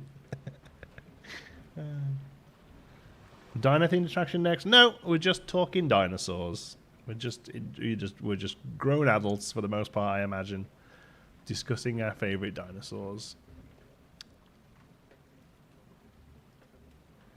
Richard Dragon playing Ark Survival. I think he's a good stone miners. Oh, I wonder if they were in real life. Utah Raptor. Yeah, and isn't there like there's one like relatively famous one that's named after a place. What is it? Oh, it's gonna bug me. Oh, hi El. How's it going? Making a float for the BM. I really want to. I just can't think of anything. I've loaded up. I got the files. I loaded them up. I'm ready and willing and able. Actually, that's not true. I'm ready and willing, and I'm not able right now. I would like to do something. Honestly, all the initial ones I thought of, like people are doing. Like I was like, oh, I'll do an archer, and then I was like, yeah, they've done it and done it better than I could have done it. I'm like, oh, I just know. Yeah, I want to do one. I just can't think what to do. For those of you who haven't seen, Mass Bandit and the Bro Nation are doing a parade competition, so that you just have to build a float. It's just, you know, for fun. It's not a competition. It's a community project. A gob coaster. Oh, okay. It's not fun when you're self-aware.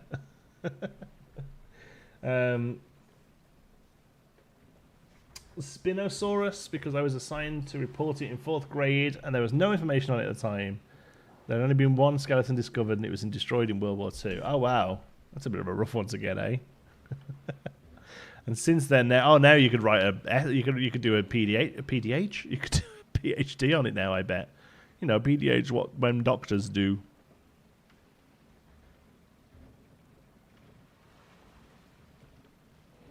I'm debating on building a float as a tribute to John's wallet from the Cedar Punch. Now, that is a deep cut. I love that. Absolutely.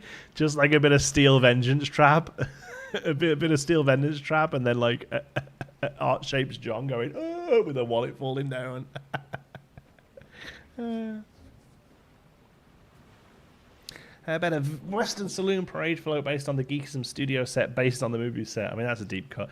It should really be like a Bro Nation reference, really. Like it's a celebration of the Bro Nation Discord and the group there. So it needs to be something from them. I've just did I have an idea just then? I just had an idea. I'm gonna write it down.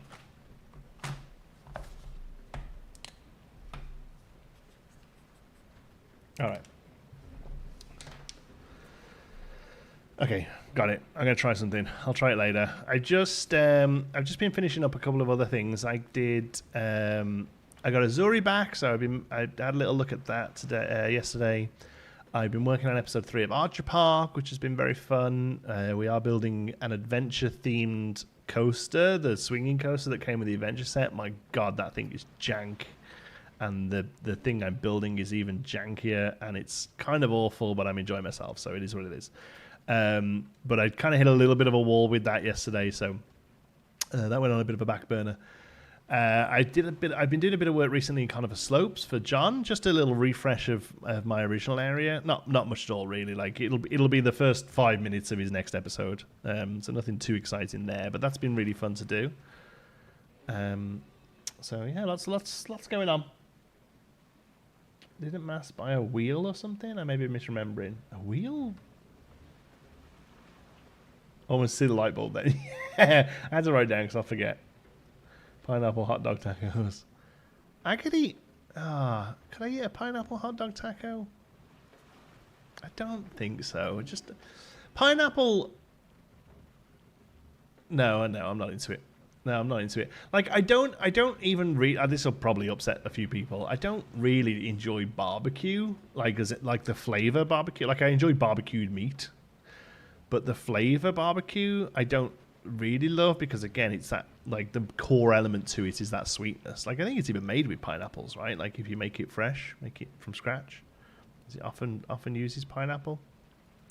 I just don't enjoy that sweet flavor on meat. Pineapple hot dogs? Oh, yeah. I don't know. Andrew's off on one. Hot dog, pineapple, and cheese on a stick.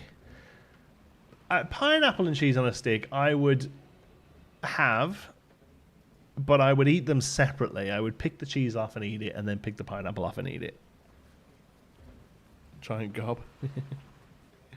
I used to love pineapple on a stick. I love that like classic 80s British buffet.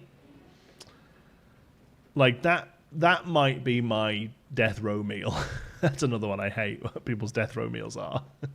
Other than real ones, I'm quite fascinated by real ones. I saw a video the other day that was describing some of the real ones. I was like, oh damn, these were really sick fucks, these people. Like, they killed a lot of people. Yeah, and that's bad. But also, this guy just had like a black coffee as his last meal. I'm like, that's twisted, eh?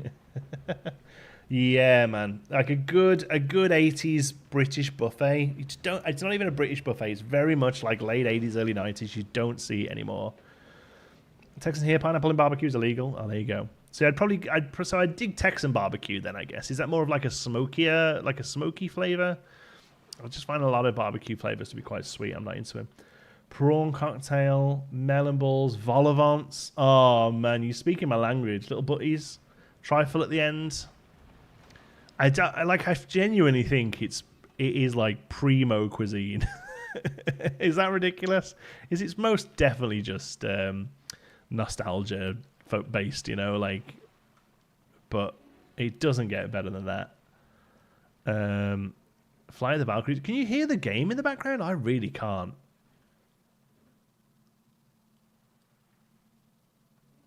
Hot dogs and pizza. Yeah, it's fine. There's other meats I would prefer, but it's not that much different from like salami or whatever. Maybe a theme for a modern eatery. Yeah, like a deconstructed, and it's just called beige. No game sound. Yeah, no, I didn't think you could hear the game sound. I turned it down because it messes with the mic so much. I mean, I can knock it up a little bit, I guess. It is very quiet.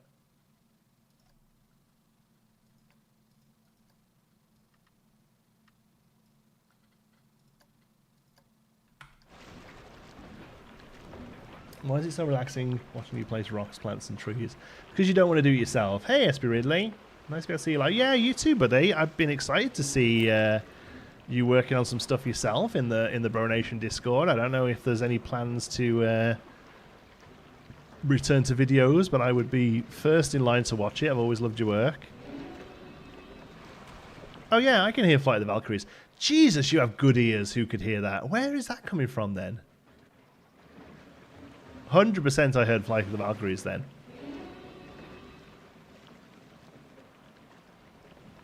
No, I hear the first note of it.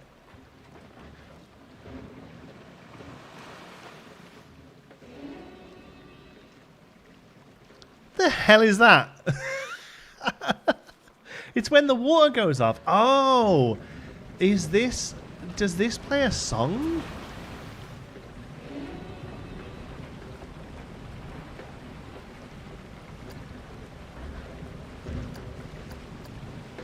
Flight of the Valkyries. Oh my god. Who was it who called that? That's... You got bat hit ears. Pause. Dude.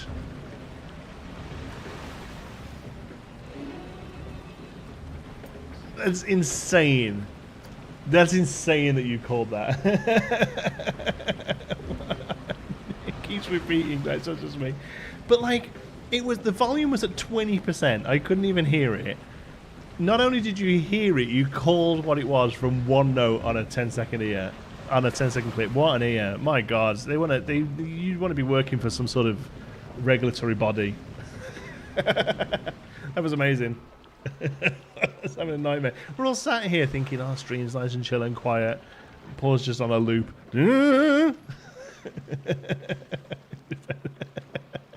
Ah, man. That's great. Ah, some good moments of the stream today. It's been fun. This is why I stream. It's so much more fun than doing regular videos. The only problem is you don't get as much done. That's the only problem with streaming, is because you constantly stop into chat. You don't get anywhere near done. And it's kind of exhausting. I remember talking to Mass about this a few times recently as well. We discussed it. He's like, oh man, I did like an hour streaming and I'm wiped. And I used to. It used to really wipe me out. But then during COVID, all I did was stream Animal Crossing. And I kind of got into the zone with it, I guess. And now I can go for like 3 hours without even blinking. In fact, I need to keep an eye on the time. I can go till about 1:30 today. Yeah, it's nice to see the vaguely familiar names, you're right.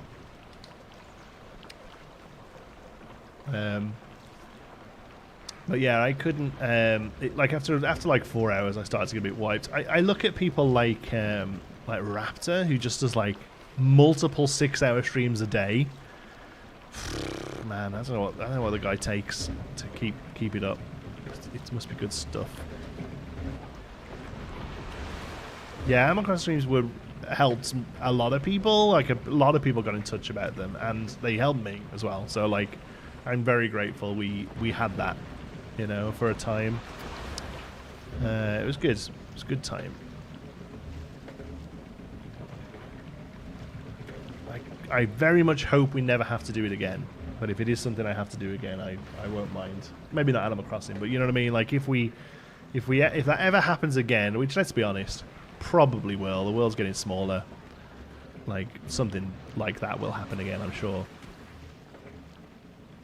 There's a couple of Planet Zoo streams, yeah. I did leave streams once. I found it difficult to not build and interact with people at the same time, and that's very true. Like it's why I only really stream this kind of stuff. Because for the most part, all I'm really doing is changing through the rocks and throwing them down. But I struggle to really get into like heavy builds. Although we did do the fountain last time, to be fair. But yeah, like if I was just building new stuff, it's really tricky to do, and like you say, still stay engaging for the chat. So it's why for the most part now, I'll stream detailing, you know.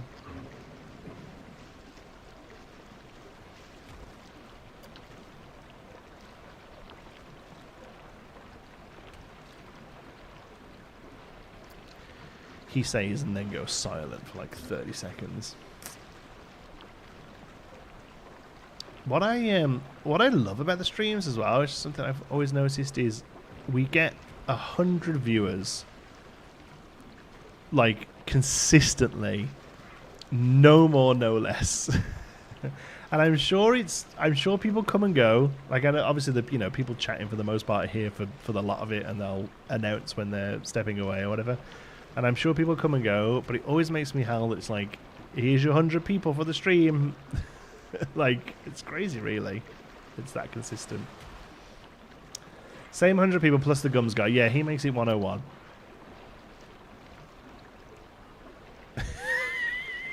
Talk about the gums. I'm from India.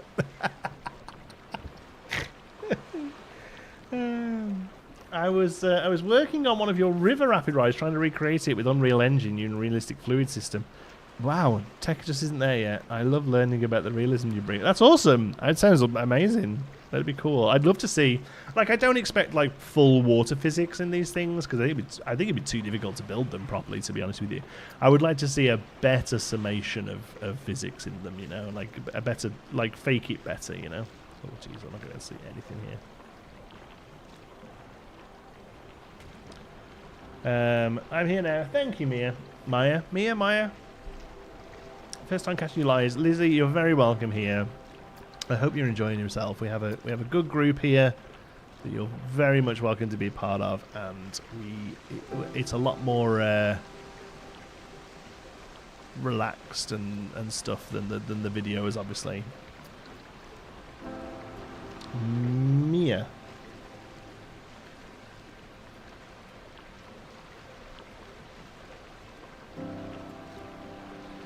I'd like to see the water rides be able to go into bodies of water like big ponds. Yeah, that'd be neat. Hey, Slipline. Did you just turn the music back on? No, it just came on. I don't know how the game decides when to play music, but it just randomly does. Is it too loud?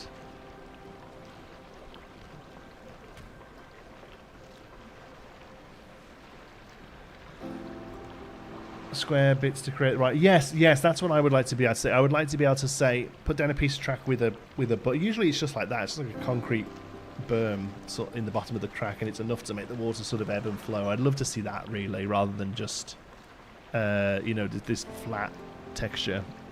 Yeah, not now at all. Nice volume. Okay, it's not too loud. So nostalgic and wonderful. Wow. After an hour, yeah, I turned it up a little bit a while ago to find the Phantom Valkyries, but yeah, this is the first time the game's decided to actually play something. I never really understood how it decides to. I think if you pause the game, it plays more often, or if you're away from like in-park sounds for a little bit, it decides to play something. But I love it how it just sort of trickles in. I'm very excited for you to hear more of the Planet Coaster 2 soundtrack, because the bits of that I've heard have been great. You zoom out, it tends to kick in. Yes, yeah, like a higher arching look. I wonder if it's got like a thing where it knows how many pieces you put down. It's like, oh, this guy's in the zone, rock placing zone. Oh, we got an auto save. I'm just gonna let it do it. Ever since I downloaded Conifer again, it had a bajillion TMTK pieces in it. My auto saves have gone gross. If you pause, it plays a fuller version of the same. Yeah, this is it's got like a chill version, right? You'll tell me about the music. Let me show you this. I'll be right back.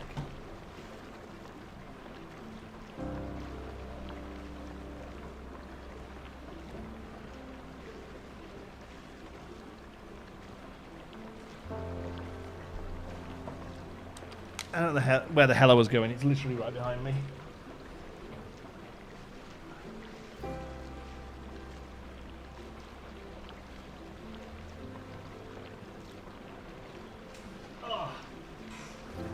You're telling me about the music? You guys got Planko and Planet Zoo vinyl? Can you even see those? Yeah. Minecraft. Yeah, Minecraft's good. That's nice and chill as well, eh? You, Me, and Other Habitats. Music from Planet Zoo. And not easy to find. No, I think I think they were. I think I might have bought this one and the zoo one was sent to me. I forget. But look, it opens up. I also chat occasionally with JJ. He's here in Canada, and he's very much a fan of the game. Yeah. Look at that. I really want to see how the coaster system works. Yeah, I hope we get to see a lot from Gamescom, and I hope they show us some official stuff, and I hope that they'll allow some people to like record it or film it, so we can get a bit of a deeper look. Because you know, an official stream's never going to say, "All right, let's place down every plant," but somebody like Rudy who's going will and try and film it. You know, so I'm hoping we get both. Really, I like to see the organised. Doing a second energy drink's probably a bad idea, but I've got nothing else to drink. I don't want water. I don't want to make a cup of tea because my kettle takes forever to boil.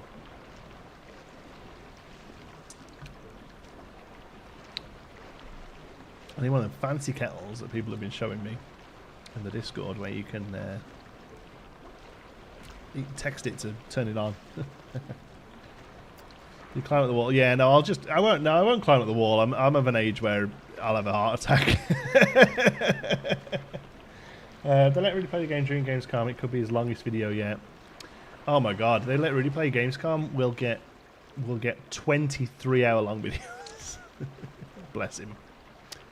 Bless him. He put a really interesting video out today from like a Sims type game that I'd never heard of. I think I saw that Planko 2 is included in the Xbox streams. It is, yes, on day 2. Yeah, on the Thursday. So excited to see what that looks like. Hoping that's like Deep Dive 2 or something. That'd be very cool. Now there's a bugbear of mine. Internet-enabled kettles. I mean, I get it. Yeah, internet-enabled stuff that doesn't need to be on the internet is ridiculous. I do like the idea of like turning it on from here, though. You know. Which I don't know how else happens outside of internet and availability, but yeah, I get it.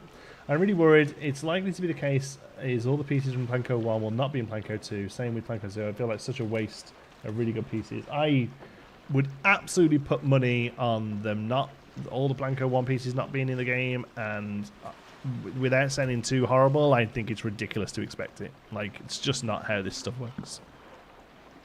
He belched. I'm sure they'll let Rudy stream for a certain amount of time. I don't know. He's not there in any sort of content creator capacity, I don't believe. Like, I think he just goes to Gamescom as a punter, and he'd already was going before they announced Planko 2 was going to be there. And I feel like they, like, so, like, as far as I know, I mean, it might just be that European creators are in a different sort of loop. You know, like an NDA loop than I am. But as far as I know, they're not planning on like creator coverage there. But you know, like I say, I might just be completely wrong, and I'm just not in that loop because I'm, you know, not in Germany. But I feel like it's, yeah, it looks like they're taking a slightly different approach this time.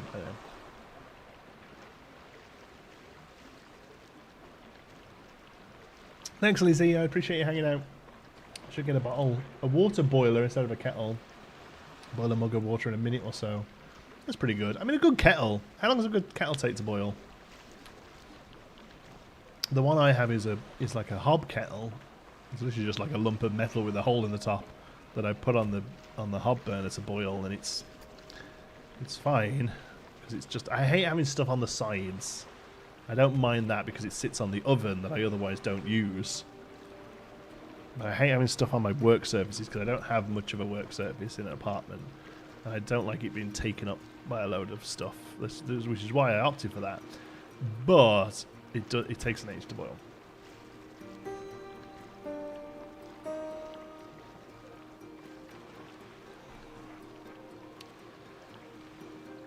You don't have an electric kettle? No, I have a tub of metal that sits on top of my oven.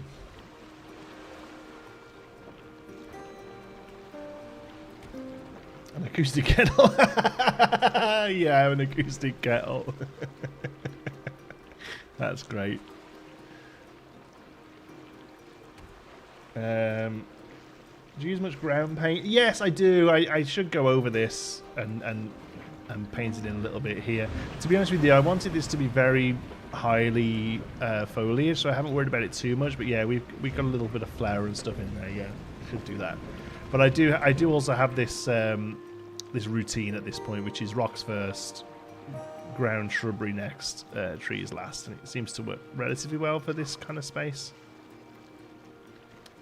Where there's like there's no nature happening here, right? Like this is all just really sort of set in rocks and foliage. Yeah.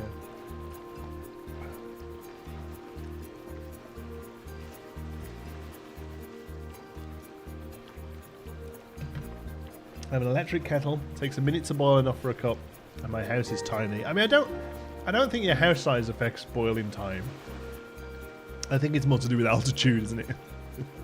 But I understand your point. I just don't like stuff on the sides. I thought about moving the kettle into the home office, but then realised I would never get up and stretch my legs. Yeah.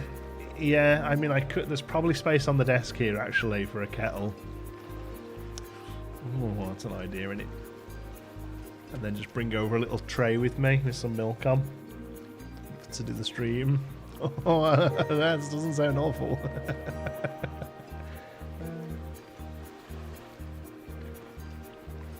Yeah, you transfer. Yeah, it comes together pretty quick. Like this was all last stream, and then this was all. It doesn't make the most interesting video because when this is sped up, it's just like, you know, and it just doesn't really make an interesting thing to watch. But while we're here and chatting about kettles and hot dogs and gob reconstruction.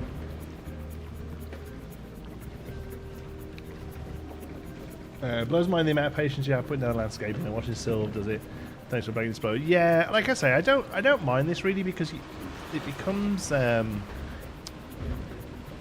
like you kind of, what's the word? It's monotonous. You don't really notice you're doing it really, and more of my brain power is going on talking to you folks about plants, better plants. See, that's sometimes when it crosses over kettles.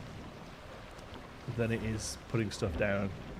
Being myself, everyone's in his Dutch city build. That man is insane. Yeah, like I watch everything that Sylv does. I've always loved what he does. He's a really nice guy as well. He's very humble with it all. But yeah, like don't get me wrong, I absolutely love that people like watching me and enjoy stuff I build.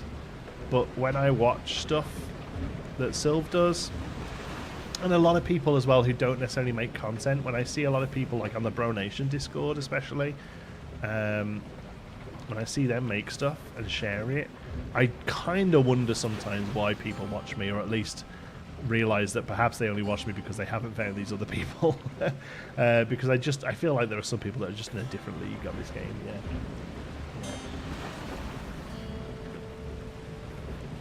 Tassimo. Yeah, I don't love those coffee machines. I find that they just seem to be hassle for me. Coffee for me is I make a cafetiere of coffee on a morning, and then outside of that, I pay somebody $2 for one. Yeah. I used to watch a streamer with a wine tap right by his desk. Jesus. Enjoy your banter and personality. Thank you. I appreciate it. Yeah. But you know, like I try and build good stuff. You know, like I really don't enjoy, and I know a lot of people do, and it's cool. It's just not for me. But like the sort of the game it out stuff, where it's like let's build a 50,000 foot high coaster and try and kill everyone in the park and all that. Like I really don't enjoy that sort of stuff. So I try and build stuff that I would want to watch. You know.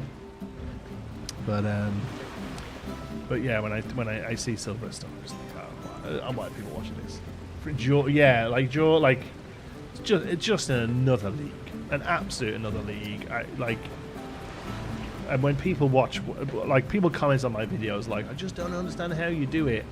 I'm like, man, go and watch this. You'll just have a lie down. You think this is good? Thanks, Andrew. Appreciate it, buddy. Thanks for stopping by. Thanks for all your hard work banning people from India who are just asking genuine questions about like gob reconstruction.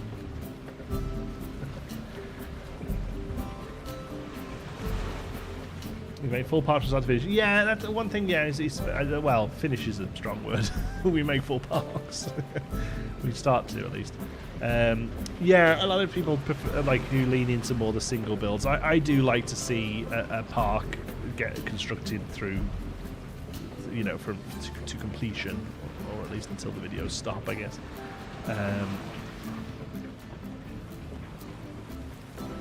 Yeah, I like, if I had to list my favourite stuff in all of Planco, it's things like, you know, Bro Coaster and Jubilee Gardens.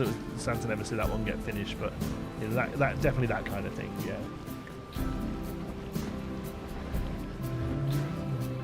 Mass Bandit, but I feel the same.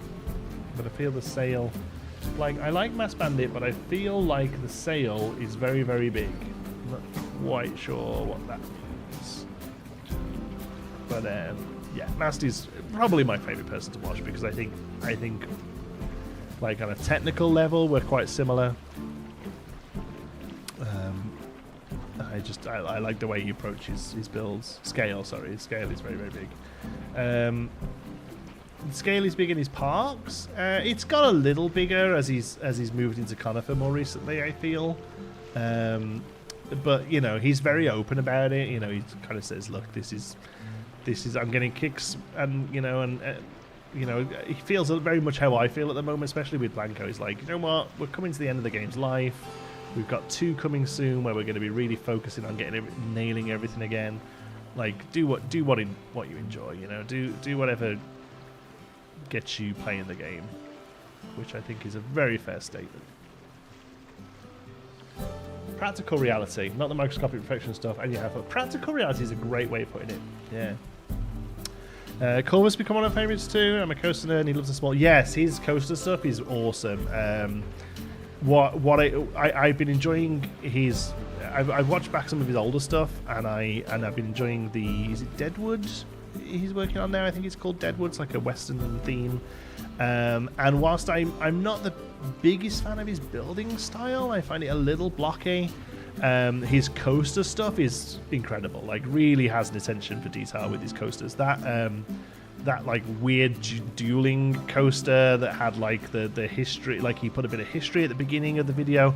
Like, I loved all that sort of stuff. Interestingly, I'd actually already planned to do something similar to that with Meanderville, where we bring in a ride, actually taking a look at the history of the ride. I've been watching. The first thing I want to build in Meanderville is a carousel similar to the I think it's called the Constellation Carousel at Epic Universe, excuse me.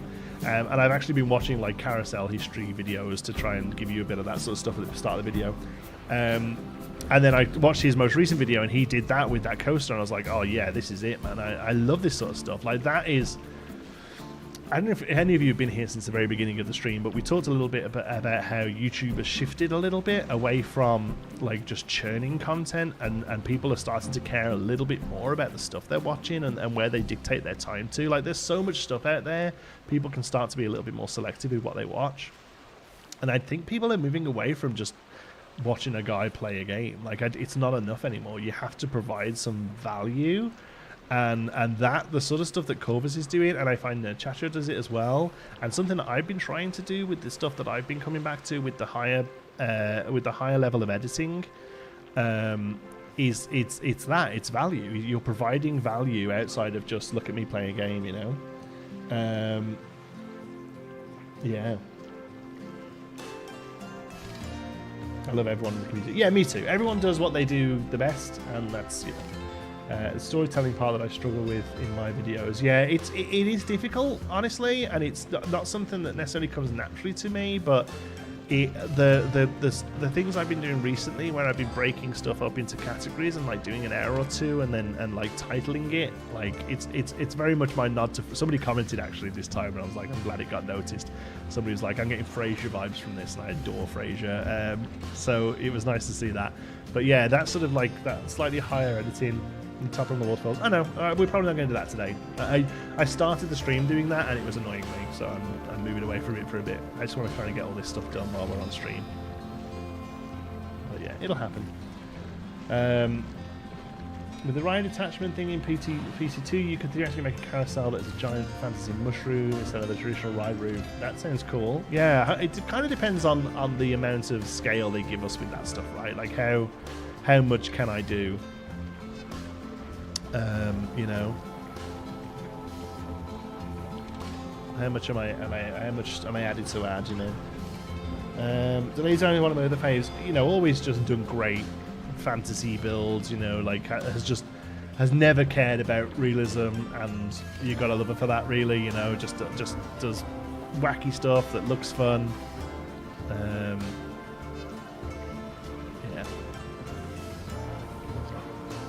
and then you get people like Tommy. Tommy's putting out a video soon. He's built like an inside-out coaster, and I say coaster, I use the word coaster in the loosest of terms. Like the guy just builds these like incredible diorama rides, you know, like, you know, nothing realistic at all, but they're just amazing. These little 5-minute long stories, they're great.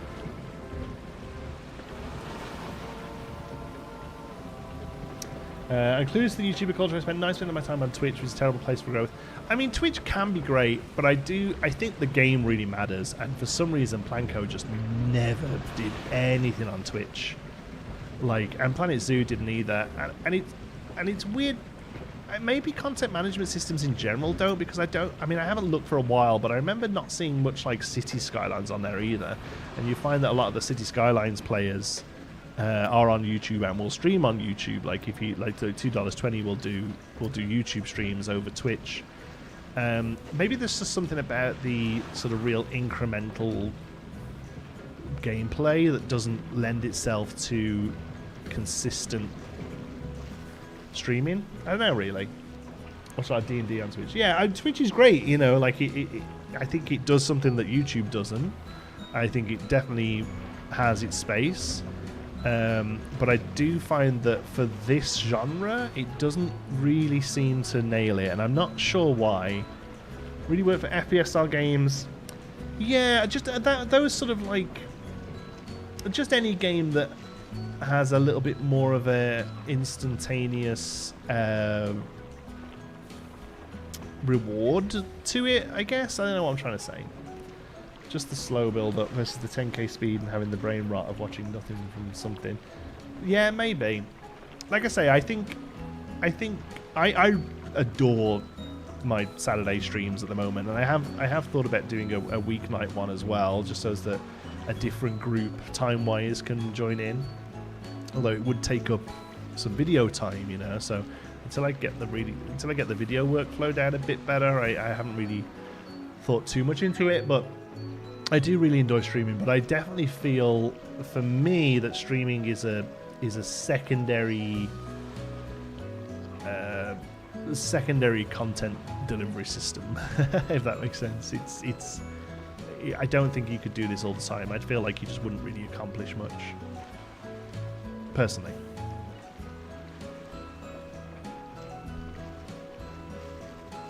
I can't believe how much hill depth you've added to the ride, with the texture and substance of the foliage and the rocks. It really changes the look. Yeah, it completely changes it, right? Like, I think it's starting to look really good now, and it is one of those things where, like, you've got to kind of trust the process, you know, and lean into it, because it will look like nothing for a good chunk until it starts to look like something. Oh my god, this adventure coaster that I'm building for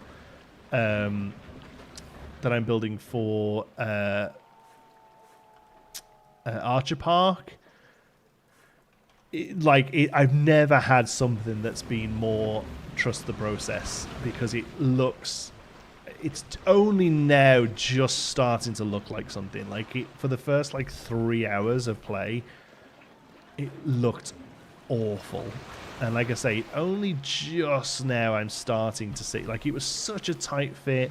The ride itself is terrible. Like the actual coaster track is terrible. I'm not a coaster builder. I'm coming to terms with that more and more now, and I genuinely think that Meanderville will have every coaster outsourced to somebody who knows what they're doing, because let's be honest, that's how a real park would do it, right? Like, you know, you look at someone like Joe Rond. He's an amazing Imagineer. But like, I bet he will be the first to tell you he's got no clue as to how a coaster works. You know, not that I'm saying that I'm anything like Joe Ronda, but you know, like, you know, people do the thing that they do, right? Like, so, and I feel like I have to just admit it and do the same for my project. So I'm most definitely going to be outsourcing the coaster construction, I think, in Meanderville for that reason. Yeah. But yeah, trusting the process is rough.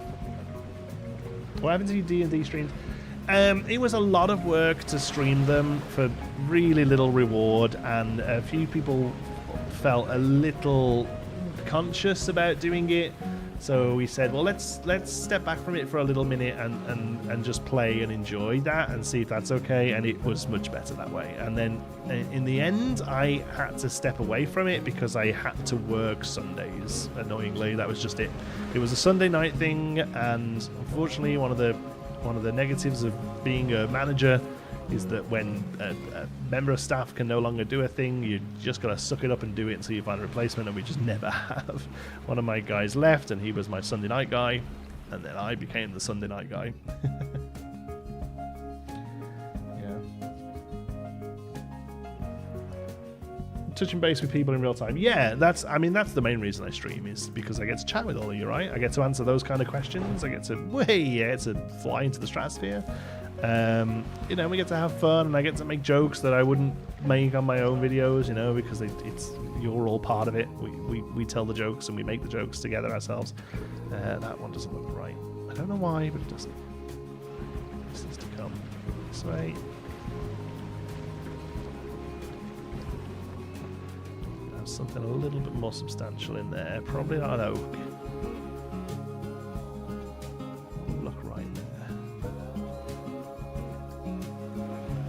I literally just took out. Now I'm going to pretend this is right. Yeah, it's right there. Oh. One of my college professors became an Imagineer. I regret not getting any contact information or keeping in touch with him greatly. Oh yeah, that'd be awesome. What a cool job, eh? Although I imagine they all feel a bit hamstrung at the moment. It feels like Imagineers are very hamstrung at the moment. You could go the ultimate route, the Lightwater Valley did, and get British Rail to build them. Yeah, that's right. The ultimate was built by British Rail, eh?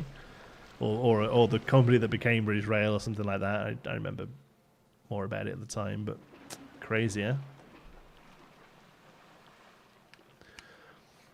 All right, we got a fair bit done there. What time is it? 10 past 12. Oh, we're good for time as well. Look at that. Got loads of time. Let's just finish off this tree line here. It's going to look very sort of sudden, but...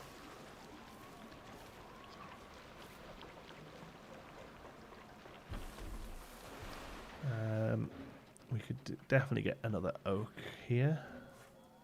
Oh, sycamore. That's a nice, decent tree size there. Let's go sweet. Let's go sycamore.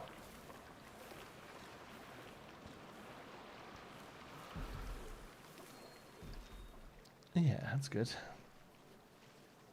I often wonder what's going on with the Imagineer offices right now. I guess Epic Universe is the place to be. There's got to be some transfer going on there. I mean, Epic Universe, you know, the place isn't even open yet, but from a stylistic point of view, they seem to be nailing it. You know, they just seem to be nailing it. They're being open with the process. There was a really great video. There's a guy on YouTube called Poseidon Entertainment, just as like, you know, video essays on the theme park industry. Really good stuff. Clearly has a real issue with modern Disney, but everything he, you know, like, so he's maybe coming it from a slightly jaded point of view, but everything he says is accurate. You know, everything he says is true. But you have to be aware of the biases. You know. Hey, unlimited airtime. How's it going? I wonder how many of the projects Disney announced at D23 will actually happen. I mean, you know, if they're true to their word, they've said that everything's going to happen, and it needs to, right? Like, it doesn't matter. It doesn't matter what does or doesn't happen. It needs to happen. Like, they genuinely have a serious competitor now, and it is getting to the point where you can visit Florida for a vacation and not go to Disney. And that just wasn't true 10, 20 years ago, yeah. You know? Like, they have to do what they've said they're going to do, else they'll go out of business. But saying that, I don't really want them to do all of it. Like, Cars Land for Frontier is not a good fit. I don't know. It all seems a little bit too IP heavy for my liking. Like, which is something they never used to do. They always had it so that the worlds were, the worlds sort of sat on their own and did on their own. What's going on with Disney? Just a lot of their newer stuff is very sort of IP focused. Like they're just like, oh, here's the Moana ride, here's the Inside Out ride, here's the Monsters Inc. ride, and all of it isn't very cohesive, and it's coming from a company that used to be incredibly cohesive in making like land feel and park feel. So it's a little disappointing to see, and I think the big problem is that they're clearly looking at Epic Universe, and they're seeing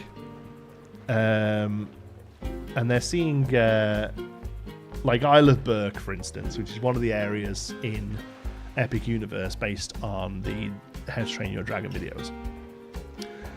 They're looking at that and they're not seeing, oh, a cool Viking dragon area that will, for the most part, yes, is based on an IP, is not based on an IP that is particularly incredible. Like, yes, I think Toothless is very popular. I think Toothless is like arguably one of DreamWorks' Grogu's, like cute character, sells a lot of merch.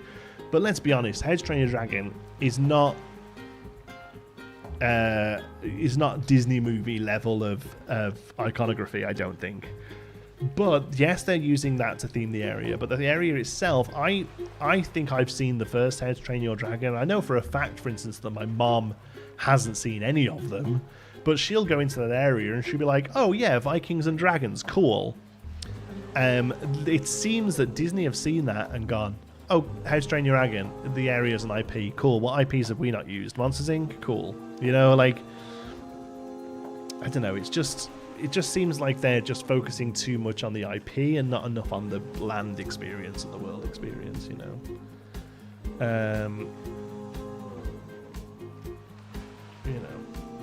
I've worked with some of the Universal creatives. One was a lead on Super Nintendo World and Wizarding World for the official Minecraft Universal map. And they told me a lot of good Disney Imagineers went freelance or to work directly with them. Doesn't surprise me at all. Yeah.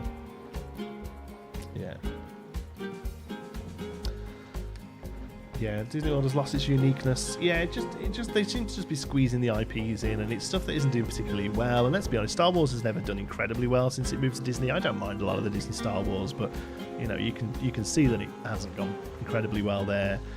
Marvel is obviously in a crazy place at the moment, where 3/4 of its of his movies don't do particularly well. Like, the problem is that if you really lean into and rely on these IPs, as soon as they don't start doing very well, not only have you got movies that don't make any money, you've got theme park areas that don't make any money as well. You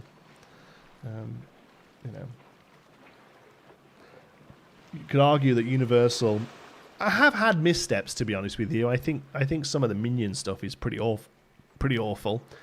I think the what's it called, the Evil Con is one of the rides. Evil Con, it's like you just stand on like a conveyor belt and shoot things. It's horrific. It's a terrible ride. But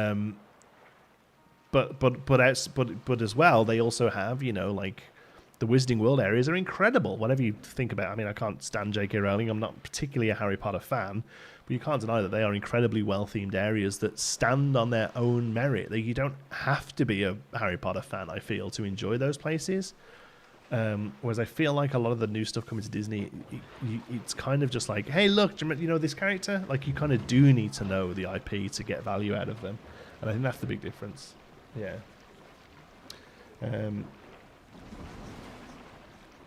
Yeah.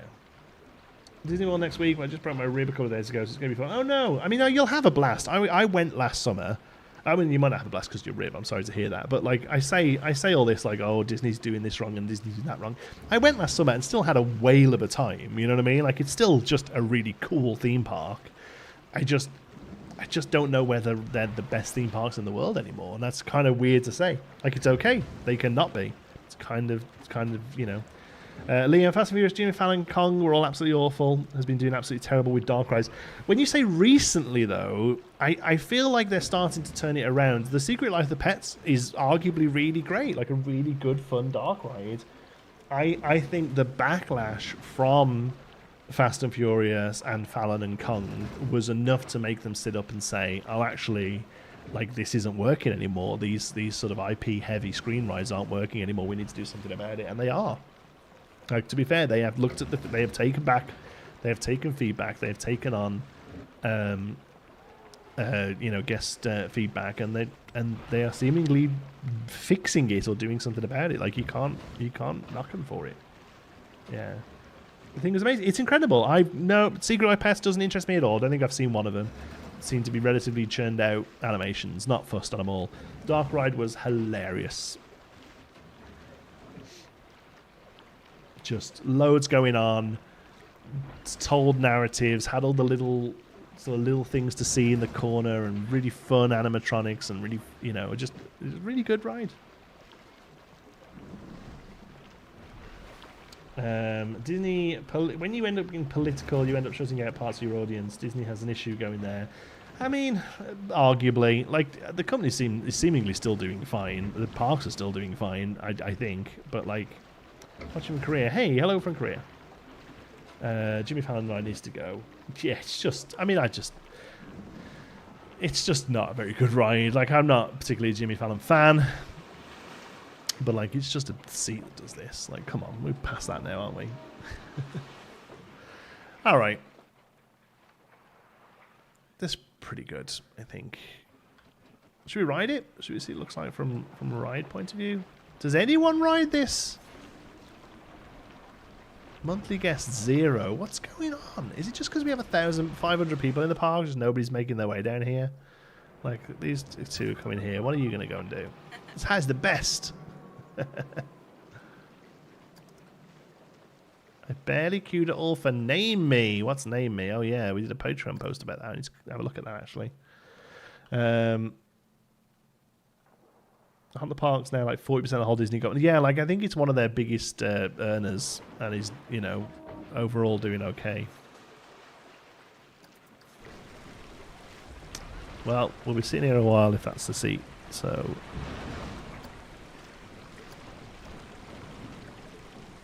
I need to go backwards. Perfect.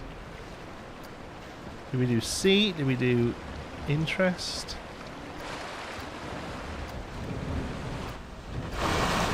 Yeah, that's probably fine, right? So we need to do some work around the front bit here. Maybe we do that next. 100 guesses soda. It is, yeah. It just keeps the frame rate rocking though. Look for to get something like Joe Road for just some interviews, ideas, fantasy launch, kind of like how they got Goldblum for the next podcast. That'd be great, yeah. I've said this before. I would love for them to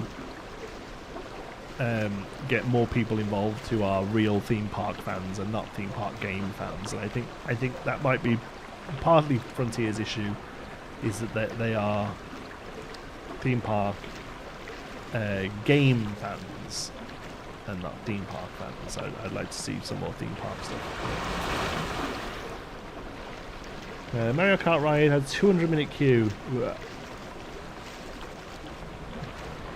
Let's turn off the rides. Yeah, I think all I'm going to do eventually is just open the park up, let as many as they want in, and try my best to do some filming with all of it, and then be done.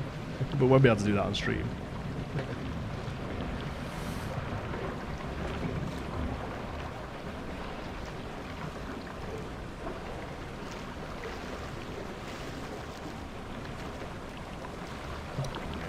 This is all looking good from Pete View. Obviously, he's finished that bridge over there, the queue line, but everything else looks fine.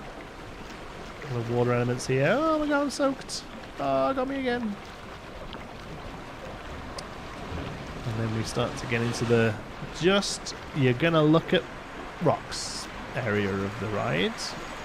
Oh, here's a big drop down. So the only thing I don't really love about this is you wouldn't have this tight corner off the drop, unfortunately, but I'm really not going to do anything about it now. But otherwise, I like the fact that we don't see much. Now we're getting into this area needs something behind it, some fence and stuff. But I don't mind that we see that, because people would be looking up at the water that's coming down. They wouldn't even notice all of that. And then, oh yeah, look at this. This is great. Very cute. And how the side light with this right. Thank you. Yeah, I think it's turned out good.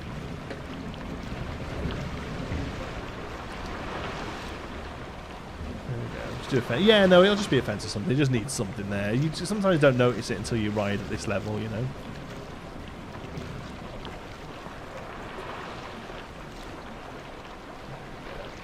I think music. I think we could afford some speakers around here, and then we need to finish off this. But otherwise, this looks pretty good. Ooh, doesn't really get that wet as well, which I kind of like.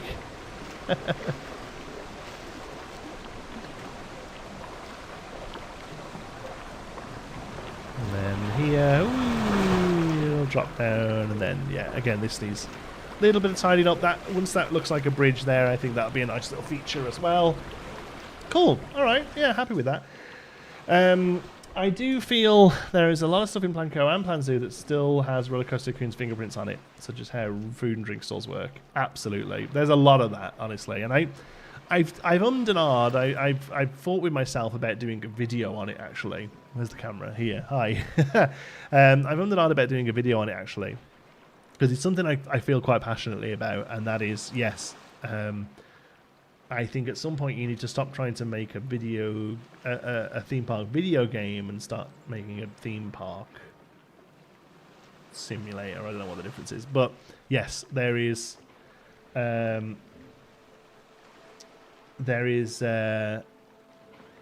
that, like, the boxes that have food and drink in them, like, love the fact that they're plain and we can decorate them themselves, and they're not like Theme Park and Roller Coaster Tycoon where it was like the ice cream one has a huge ice cream coming out the top of it. Like, that's a great move forward.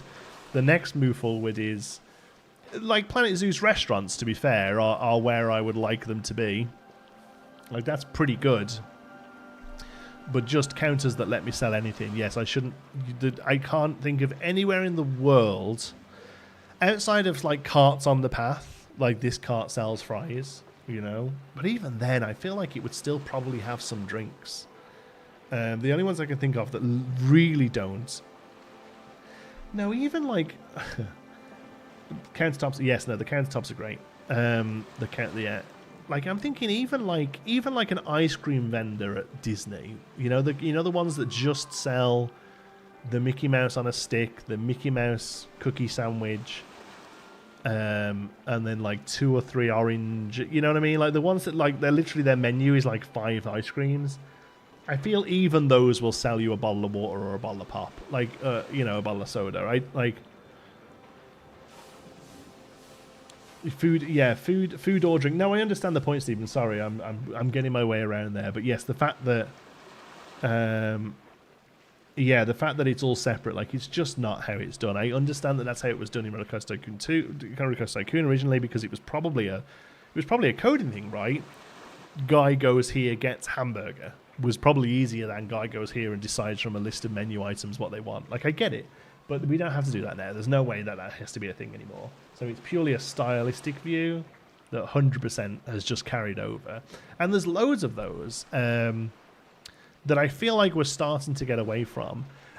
Queue lines being a specific type of path that gets placed down with different path textures is literally a carry-on over from Roller Coaster Tycoon. Like, it's just let me draw a path and dictate it as queue. Again, seems to be fixed in Plan Co 2. It just seems like you can put down what you like and have it be queue. Like, that's good. Mascots wandering around the park doesn't really happen much. Like, maybe some lower budget parks it does, but even still, they don't just constantly wander around. There's still, like, they come out and work the crowd a bit and then go back away again. And I don't know whether we need to necessarily have all of that backstage stuff practically or whatever.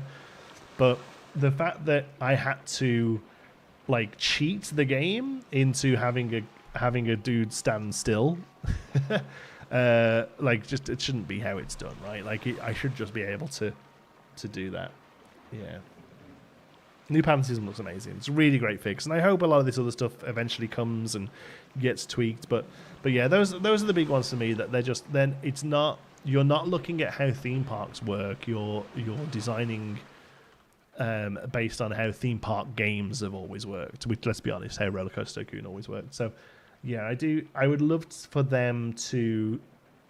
I mean, maybe they do, and we're just not seeing it yet. But like, I love the idea of them having.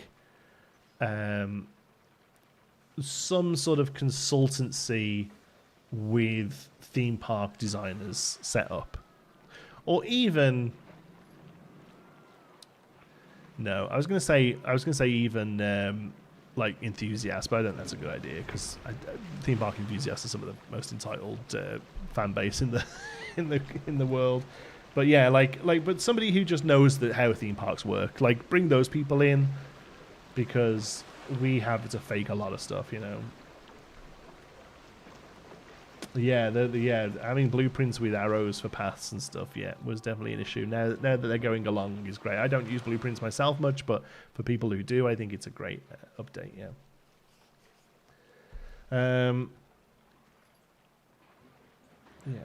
John Wardley have some import with RCT? Maybe? I don't know. I've not heard that before, but like, the thing with RCT is it was very limited, like due to the scope of what the computers and coding could do at the time, you know.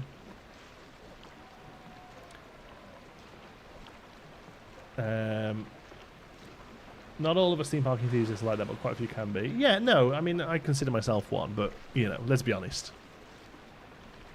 You know, I think they would have some SMEs for it, though. No. I feel like I should know what an SME is. I don't. SME.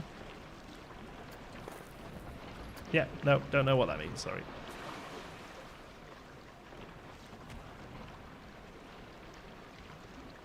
Subject matter expert. Oh, cool. Yeah, you would think, and I don't think they do. Like, I'm a big fan of Rich Newbold. Think he does awesome work, but it's almost a meme now that like he doesn't like roller coasters. Like, you know, and there's something to be said about having your lead designer or project manager, or I'm not quite sure what his position is, on a on a theme park game, not like roller coasters. And it's fine to not like roller coasters, of course, but not liking roller coasters means you probably don't go to theme parks much, you know. And I feel like the game really do is somebody who goes to theme parks much, working with it.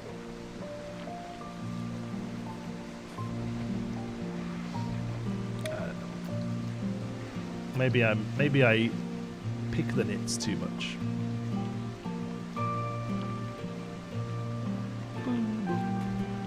Okay, plan here, by the way, sorry, is to rock all this in and have a little waterfall coming down from the back there. I just wanted to let you know what I was working on right now. RC was released in 1999, which 25 years ago. Computers have come a long way since then. Totally somewhere else to where the way it did. I feel like Blanco wanted to get the game out quickish. I don't know about quickish or anything like that, really.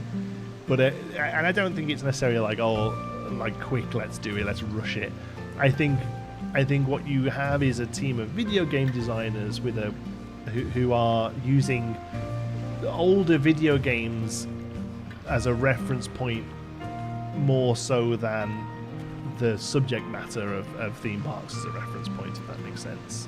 Like, they're obviously looking at theme parks and you know, manufacturers and things like the little made up company names sort of fill me with happiness and confidence that it is stuff they're looking at, you know. Like, they didn't have to come up with outer max for Intermin, right? Like, they didn't have to do that, but they did, and it was fun, and it's a nod to the subject matter more than a nod to the previous titles in the series. I dig that. But yeah, I never think it's a rush or a lazy thing at all. I don't never attribute malice to what can just be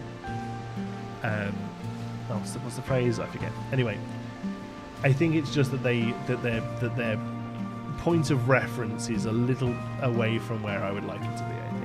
Manufacturer names are great. I think it shows somebody who cares. Yes, exactly that. That's exactly what it does. Yeah, it shows that somebody either knew them or cared enough to look into them, you know? Especially like the Kingdom Isle was one of them. You know, because that's quite a deep cut to know that, you know, the modern day Woodies kind of came around from the beast at King's Island. You know, like that's not just as simple as look up. Oh, I'm going to make this coaster today. Who makes it? I quick Google. You know what I mean? Like it seems like a little bit more effort has gone into that, and I dig it. Frontier did work on RCT3 and had to follow Ty's rules and Chris Sawyer's rules. Planco feels like, okay, can we do our own? Doesn't have the rule. Well, yeah, that's 100% what's happened, I'm sure. Well, I don't think we'll ever really truly know the disagreements they had, but Planet Coaster is RCT4 in everything but name, really, let's be honest, you know? And that's fine. I don't know, I feel like some of the design decisions are, well, this is how Roller Coaster Tycoon did it. And so that's how we do it, just with nicer graphics or with some more options. And really, what I would love to see is actually somebody be like, no, do you know what? This isn't how theme parks work. They don't have a box that just sells milkshakes and a counter that just sells hamburgers and not drinks. Like, it's just not how it works. And if we're trying to build a simulation evolved, we need to do something about it. Yeah.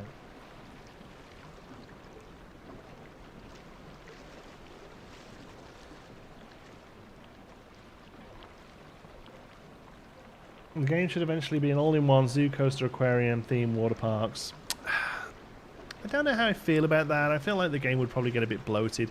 It is interesting, though, that everything that they gave us as expansions for RCT3 are seemingly now coming out as separate games. Like, RCT3 had Wild and Soaked as DLCs, which in turn have become Planet Zoo and Planet Coaster 2. So it's interesting that that's shifted enough that it's no longer enough for that to be DLC. Now it has to be its own title, but it doesn't bother me. God, I've had nearly 2,000 hours in this game. They can, if Frontier tomorrow just called me up and said, like, just give us $100, will you? I'd be like, yeah, sure, you've earned it. Like, I had no problem buying a new game. I'm excited for it. I'm excited for the changes in the engine. I'm excited for the updated graphics and new pieces and, you know, new things they've been able to do that they wouldn't have been able to do as a DLC for Planet Coaster. I am all for it, and anyone who says otherwise has an opinion, but it's the wrong one. Didn't Zoo do something with restaurants that fixed you can get food and drink? Yeah, and I'd love to see that. Hey, by the way, Dave, I would love to see that in this. Oh.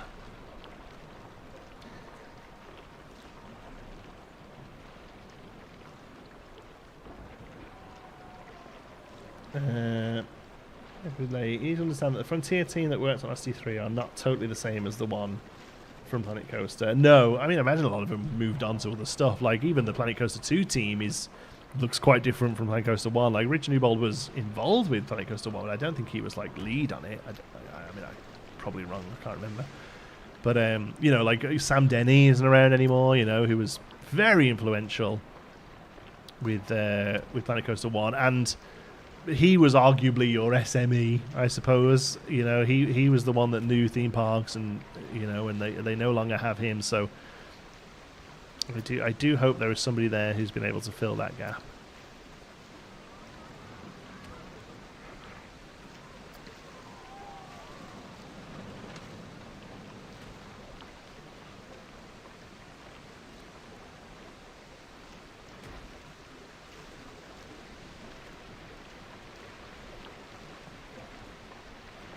Spoiler Sam, that was it. Yeah, we knew Spoiler Sam.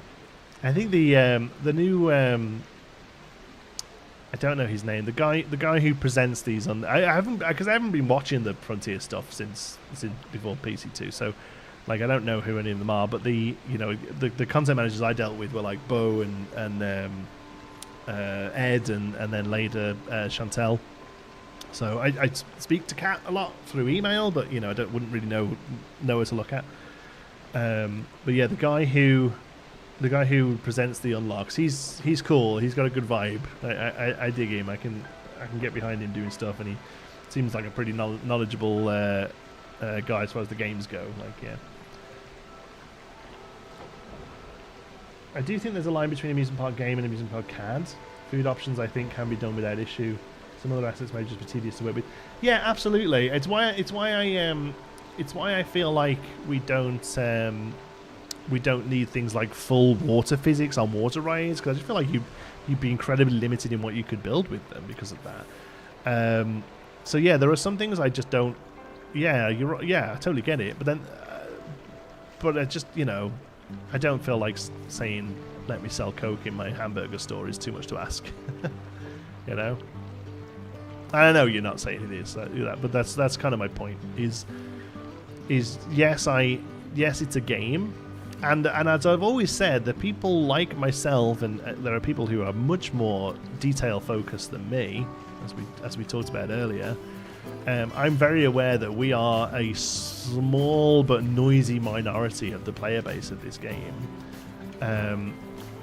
But I don't feel like a lot of the stuff we ask for would be detrimental to the more casual player.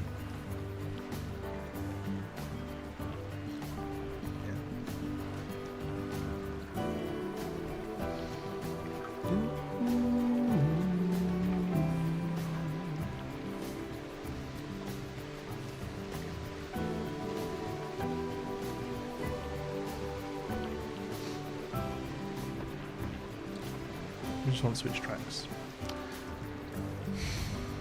Yes, we do.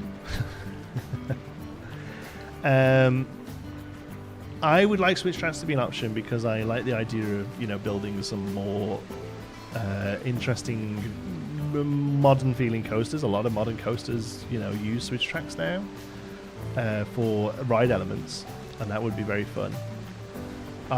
What I don't want is to be playing the game and having the top corner constantly have a thing that says, "Oh, roller coaster 6's queue time is too long. Add another train." And I have to go over and click add third train, the ride closes and the track comes out. Like, I don't that I feel like, correct me if I'm wrong, RC Maniac, but I feel that's kind of what you're saying there, is that like there is perhaps some stuff that's maybe a little too into the weeds. If it just sort of did it automatically based on like queue times and stuff, that'd be cool, but I am not looking for that as part of my simulation, and I know other people will, and that's why you're never going to please everyone all the time. Load and unload stations would be great, and I don't feel like too much to ask.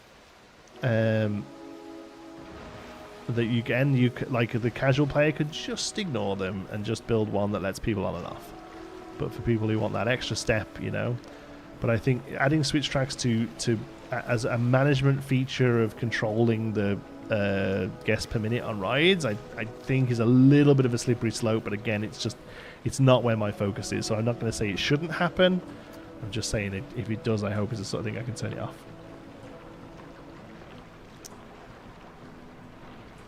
I really enjoy Power Deck and stuff. Like, need to restock food and baggage felt like it's too much, and it ended up being fine. Yeah. Yeah. Yeah. Maybe it's okay. But the thing, so here's the thing, right? Not enough food here is something that can be fixed through logistics, right? Oh, I'm not ordering enough of that food, or the route that the food goes to in the park isn't good enough. But like, if there is a point where the game is like, oh, the queue is too long for this ride, add another train. Like, I can't fix that, Like, there are so many guests coming into the park, so unless you're going to like artificially edit the ebb and flow of guest arrivals, there's either a point where I don't have to worry about it kind of like how it is at the moment, where it's like you can add salt to the hamburger. Like, no, it's okay, I won't, because people just moan if I do, kind of thing. Like, so either there will be a point where I have the right number of rides on the track for the amount of guests in the park, which only really changes if I build more rides, I guess, like, you know, to eat people.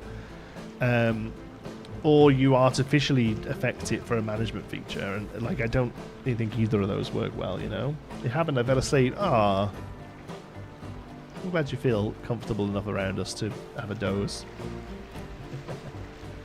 You think the building grid will change? Nope. Would you like to be able to place pieces on more of an annual? Yeah, already can really. It's a bit of a work, but I don't mind it. I don't mind it that much. A lot of things that could be discussed. The real solution is to allow modding. Something else, RC explodes. Something a lot to do for architects. As far as I know, Planco doesn't do mods. No, other than, I mean, they're working on it. There's actually a really relatively healthy mod team at the moment trying to do stuff with the original Planco. Mostly at the moment focused on train models that aren't in the main game, but they've only like relatively recently managed to sort of unlock whatever it is they need to unlock. You know, I don't know. I'm not a mod guy.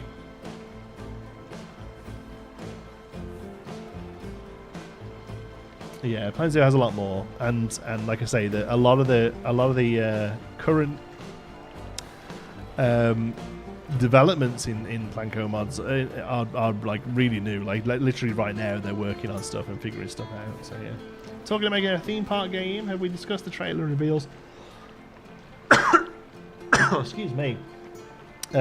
Trailer and reveals of rubber rings disappearing on entry into the pool after the slide. Ugh, how do you feel? Okay. I actually don't mind the rings disappearing, honestly, because I don't really know what the other option is. I can't see them carrying them around and having to grab them from one point and carting them with, like, I don't necessarily need that to happen. The problem I have with the rubber rings disappearing is actually more that I have a problem with the lack of skim pools, which are like just the little strip pools or a larger pool that has 2 or 3 slides going into. The rock looks so crap. Yeah, it's meant to look crap. It's meant to very much be like, this is all the rock they dug up when putting the ride in, that they've literally just dumped over here and thrown some grass seed on. Yeah, so if the rides had a little pool at the bottom that like 2 or 3 slides went into, that then had steps on the one side with a lifeguard saying, right, come on out, or there was a skim pool, as in just like the slide just goes into a flat slide until you stop, basically. Like, if those existed, I don't think I would have a problem with the rubber rings disappearing, because I would have the rubber ring go into the pool, and then as they stop, it disappears and they get out. Like, the rubber ring disappearing is like them all being like Kobe getting the trash into the trash cans. Like, I'm okay with a little bit of stretching of realism for the game to play smoothly. Like, that's fine. What I don't like is the fact is that is a, what's the word when you have to make a oh god, I would like to do this, I'm not able to, so I'm going to make a oh man, what word am I trying to think of? Me thinking that it's okay. Oh god, what word am I thinking of, chat? I don't know if you can help me with this. I don't know if I'm giving you enough. I'm having to make a something because I can't do something exactly. I can't compromise. Thank you. Compromise is the word I was looking for. Concession is also good as well. Yes, thank you. So the concession is probably more accurate, actually. Yeah, but both are good. Thank you. All right, so the rings disappearing is a concession of game design, and I'm okay with it. The slides just falling into a big pool that has people swimming around is just incorrect. You know? Like, there's a difference, and again, it rolls back to that idea that I think we have game designers who are good at designing games, but aren't necessarily on top of what an actual theme park looks like. I don't mean that to sound as sort of facetious as it does, probably, but like that's it for me. Is the rings disappearing is a perfectly acceptable concession. Having that's probably not right. Having the slides just fall into big pools is just incorrect.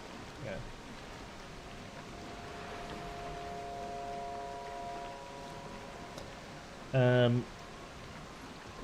Do you think they'll put a better first-person view to Tower Parks? I hope so. There's a really good one in Planet Zoo, so I hope that makes it across.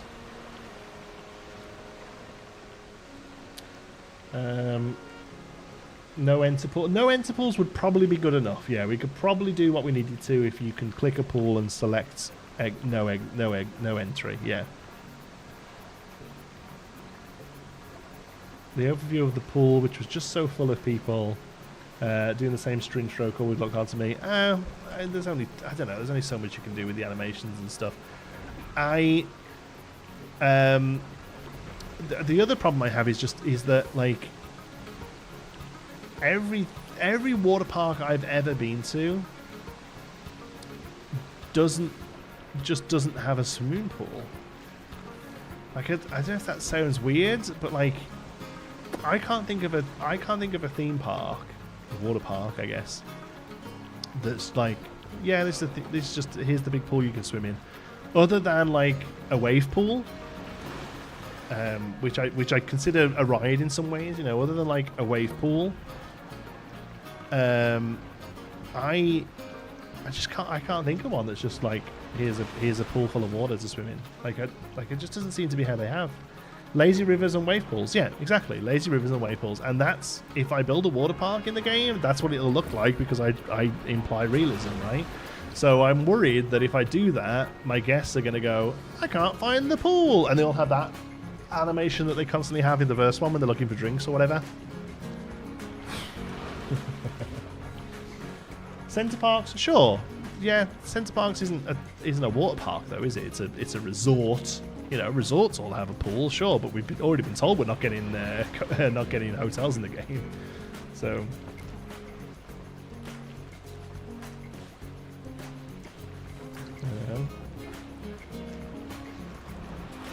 no balls, yeah. There's probably a few out there, but as a swimming pool, no wave pool. Sure, there's one. I can name you 20 that don't. You know, like you have found the exception that proves the rule. Yeah, Centre Park is middle class butlins. Yeah. Am I the only one who genuinely doesn't have an interest in water parks? No, a lot of people aren't too fussed on them. Like, I'll play around with them because it's new and fun, but like, yeah, I feel like they probably get old quite quick. I feel like we all go back to just building theme parks once we're all done with them.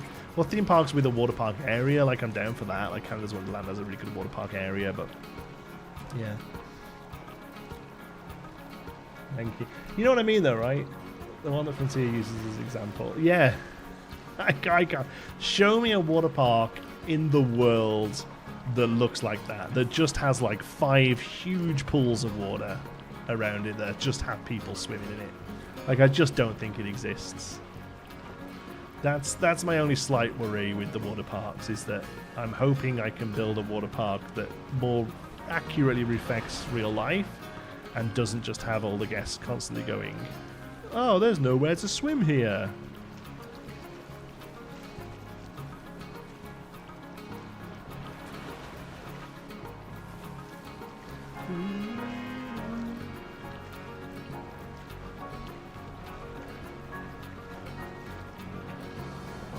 Gotta go. Cheers, Jessup.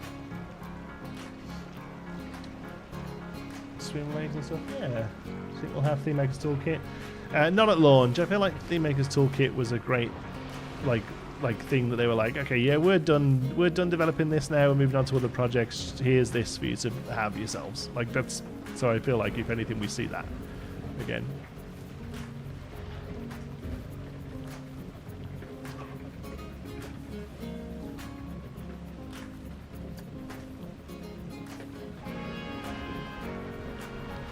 How much water park side will be expanded in DLC?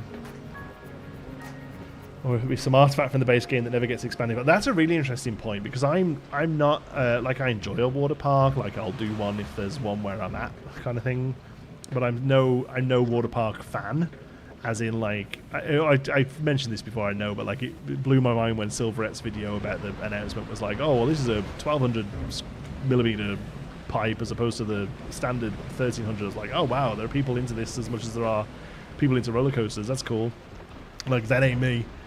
So I don't know whether or not, like, can a water park DLC be like, oh, and now this comes with the 1300 millimeter slide? Like, are people gonna give a shit? I don't know. I won't. It'd be interesting to see if they can add it into DLC. What I feel like is more likely that we'll just get like scenery packs and a few rides. I'd be very surprised if they're like, and now a new water ride, a new type of slide or whatever, you know.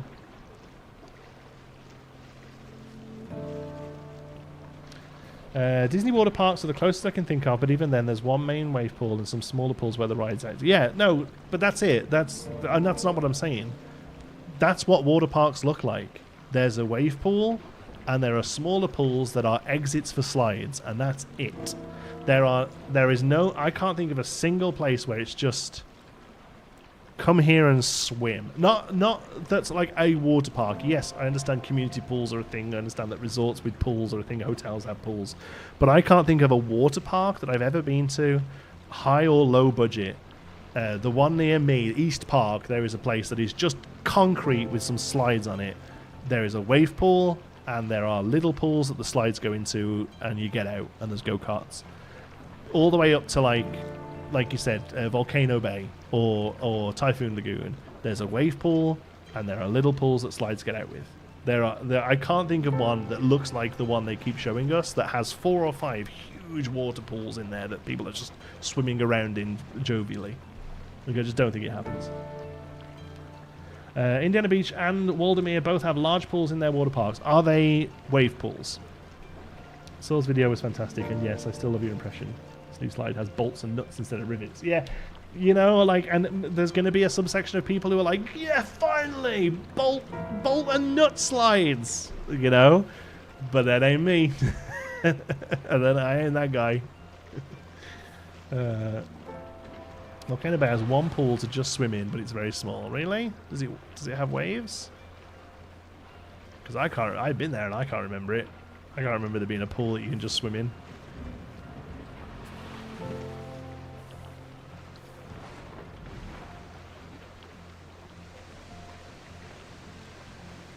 A separate wave pool. Indiana Beach doesn't have a wave pool. Wow, that's really interesting. I've seen so few of them. When it goes to time, hey Brit Pro. I mean, I'll be honest with you, we're kind of finishing up. Like, we've been going for a few hours now.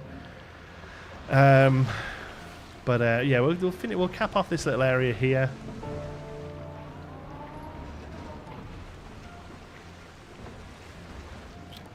I wonder if we need to actually open this up a little bit to try and get some trees in. We could just stick trees in the rocks, like. Maybe we'd be better. Because it's just, we're going to have a very harsh line there. I don't mind being able to see some of this. I don't love being able to see all of the back of that stage, though. Never dawned to me until you brought it up that the park display isn't realistic anymore. No, it isn't. And, you know, the Planko stuff isn't, you know.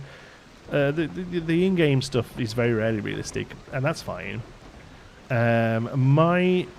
My issue with it is that I hope that I can build what I want to build that's realistic and not have the game tell me I'm wrong. You know, that's all.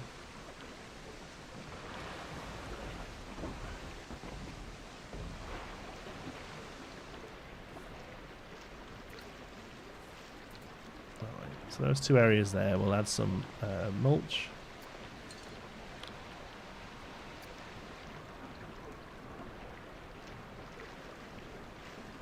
We can stick a couple of trees there then.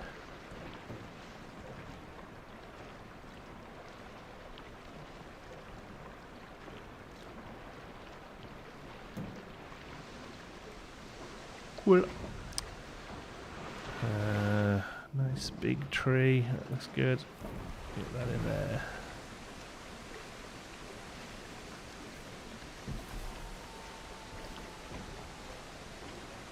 A lot of slides just end in a channel that you step out of. Yeah, I'm hoping we can do that too. I'll be very annoyed if I have to have a huge pool everywhere I want a slide to drop into, yeah. Noble Business Castle, Wet and Wild. Even as a child it sounded pornographic. It's closed now, sold and will be demolished. There was an illegal rave there a few months back. That's awesome. Let's hope that's a feature for go to. That sounds fun. Where did they put the other one? Oh, they were closer than I thought. Well, that can maybe squeeze in there. Yeah, that's fine. 5 people wasn't great. Yeah, it looks like it is. I think they've probably moved to like a multi-threaded DX12 now, so that should be okay. How did I make us... Yeah, sorry, I read that. In the screenshots, there seems to be a slide that ends in a moderately thin pool, so crossing my fingers. I don't think it does. I think there is a screenshot where it's a drop slide, one of those ones you get in and there's like a trapdoor and it drops down. That looks like it ends in a little thin pool in the one screenshot, but in other angles and in the video, that thin pool is actually just a little thin bit that opens out into a huge pool. Yeah, so it really depends on like what our sizes are for like minimum pool size and stuff. Yeah, are there legal raves? Yeah. Yeah. Yeah, the idea of raving isn't illegal. Doing it in places you can't.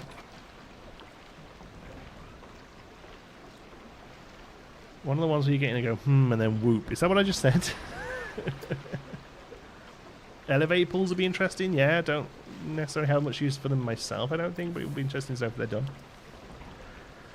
Called clubs, yeah. Like a rave is a bit different from just like a regular nightclub, but like they exist.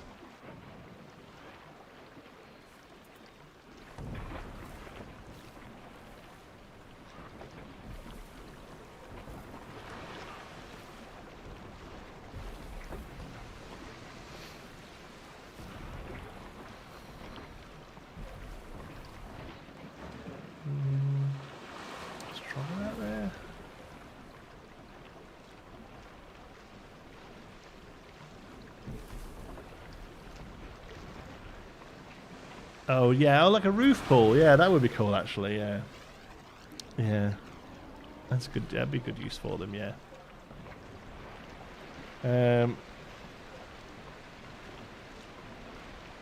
Empty wave pool. I mean, it's just like a big concrete blob at that point. I don't know. I mean, really, this water effect we need to carry all the way around. I'm wondering now whether it's a bit too intense. What should probably happen is as they come down here, these should all be triggers to go around, you know, as the water lolls up and over. But I'm not doing that, am I?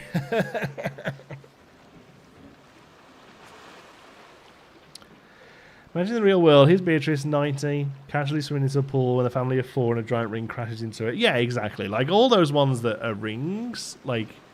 The only thing they get off into is a small pool that you get out and pass the ring over to the next person or pass it up to a pile of rings or whatever, you know?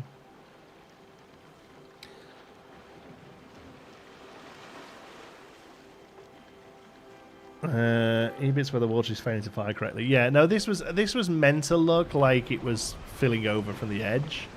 And the more I look at it, the less I think it does look like that.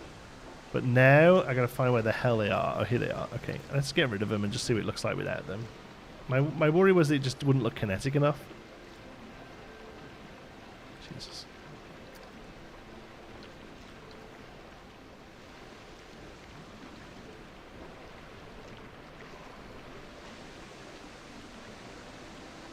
Eh.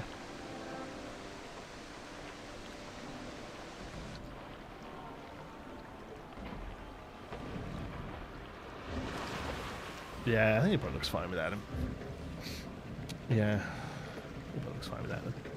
But yes, I want some water coming down from here. I've already left them open, look, and we've got some space where we can put some water bets or whatever. But I want some that just goes like that, that trickles down into the path. It's just like looks like it's going to wet you and then doesn't. That's one of my favourite things about water rides, is where it looks like you're going to get wet and then you just don't. You go past it and you go, oh, oh yeah, there's another big coming. Oh, I don't want to get wet, I don't want to get wet.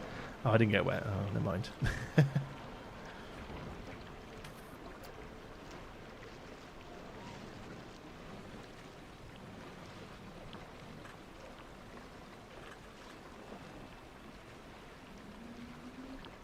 All right.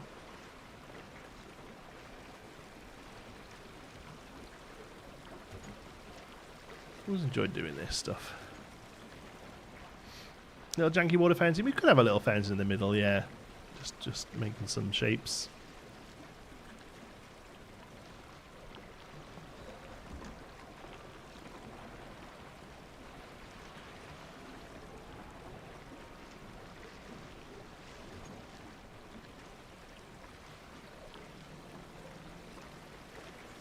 Change the colour of the shipping containers? Give me a reason why.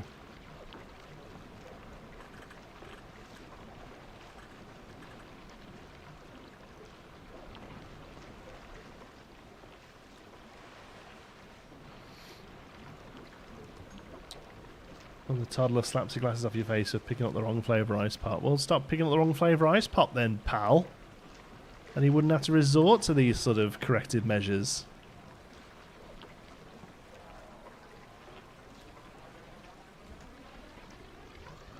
That was very Builder Coaster. It was very Builder Coaster, yeah. Builder Coaster. We haven't had that for a while. Maybe the novelty of building coasters wore off. I'm sure that kicks up again with PC2. Build a water slide. A random declarator. That's a good... Yeah, like just a really janky dinosaur plexiglass statue. It is a really good shout, actually.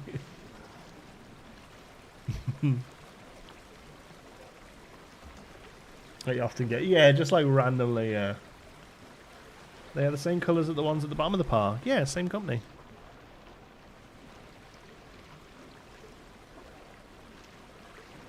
We don't have rainbows of. I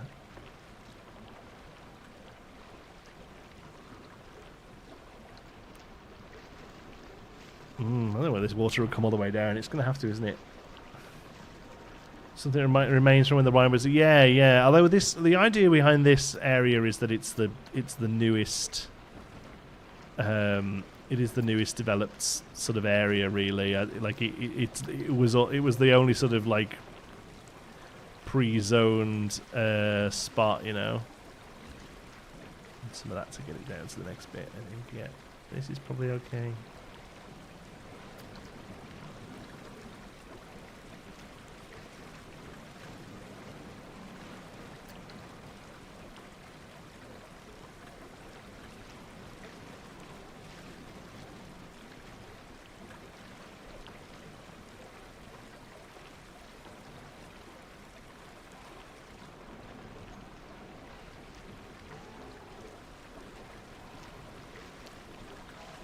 There.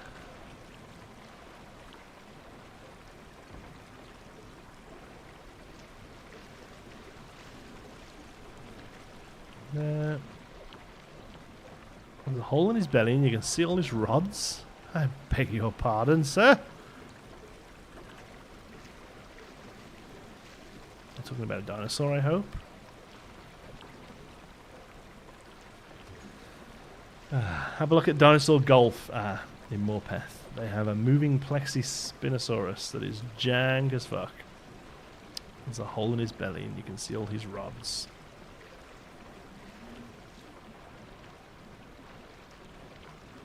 It's probably how they went extinct.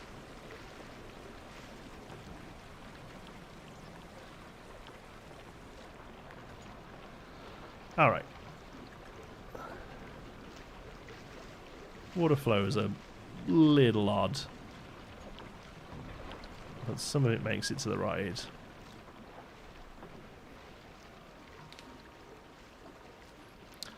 And that's fine. Some of it doesn't, and that's fine as well. Yeah, it's just the water's all a bit extreme, but it's okay. Particle effects, that's what I would like to see in Planet Coaster 2. Better particle effects. The smoke looks a lot better. The mist looks a lot better, assuming the mist in the trailer is what we're going to get. That looks really good. We'll see if that actually makes it. Whoop. Where the heck did I go there?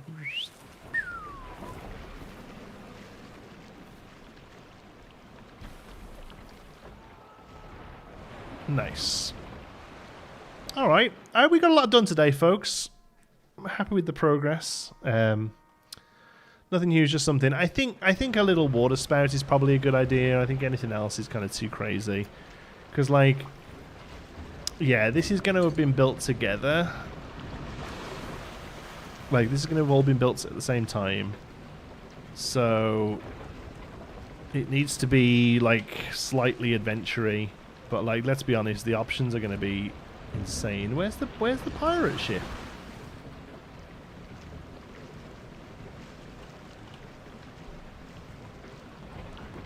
Is it got a weird name? Galleon. Boom. I mean, Jesus Christ. Frontier.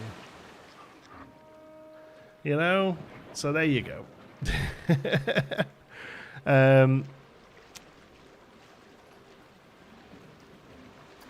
I don't know. Maybe it's something like this to kind of suggest a sunken one.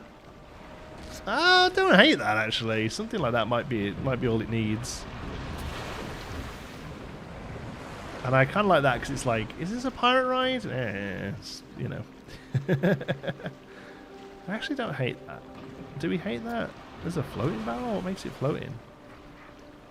Oh, it bobs.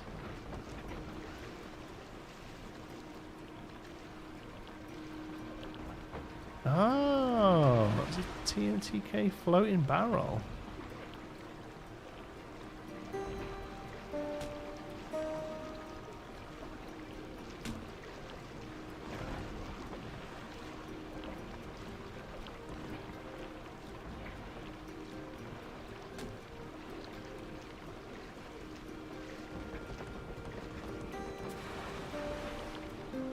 Sorry, I've gone quiet. I'm so excited.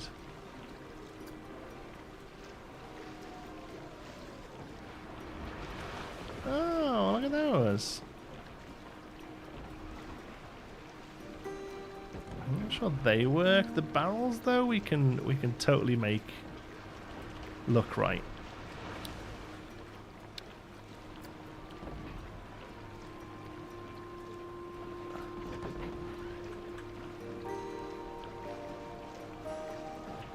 We just need something to ground them.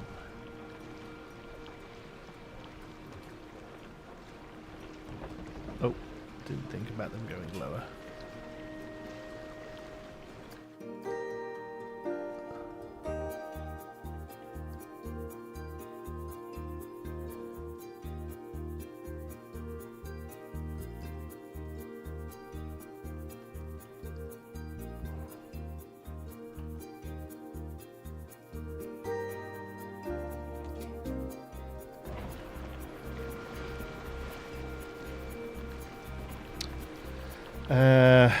Depends on what, if anything, is in the barrel. Oh, whether it will float. Wouldn't it float on its side? Yeah, probably, but it's animated this way.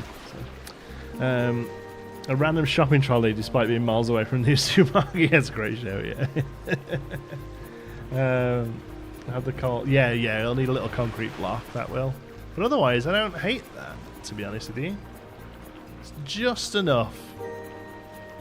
And yes, we'll throw some lily pads and some weeds gathered around the bottom of it, like we've got over here. In fact, these we need to carry on these over here because this is clearly what we're doing here. Oh man, what I'll do for the Planet Zoo foliage in Planet Coaster 2. So good.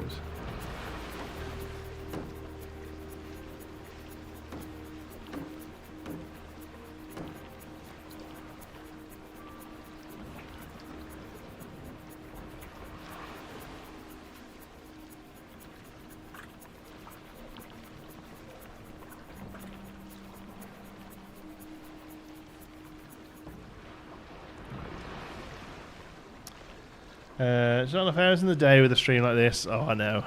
And now I've got to do 1:15. I've got to maybe work for 3. Yeah, that's okay. I'm going to sort some lunch out. Late lunch. I'm not that hungry actually after I've just plowed a bag of chips and a candy bar. But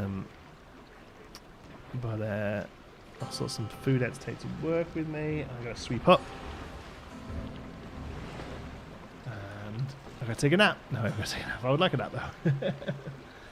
Yeah, Coke cans. That's one thing that's very difficult to do in this game is like the scum. You know, like it just has that like scum film that's gathered in the corners.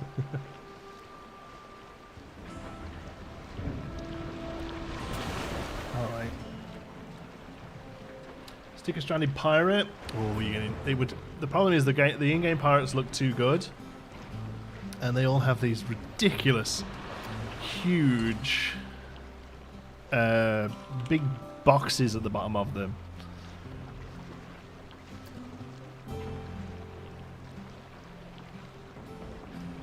Look at this thing. But yeah, one that's like just hanging off there would look really good. Too good though. Oh, a skeleton could work. Yeah.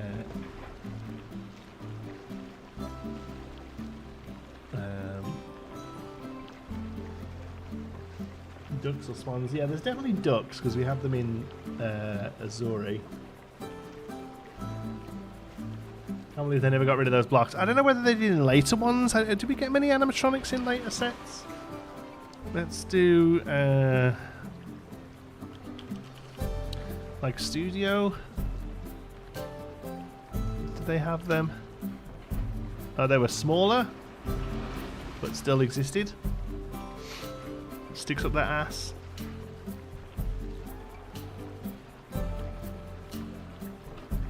Nice, they don't have to stick up. No, they don't. Like, there are 2 legs there.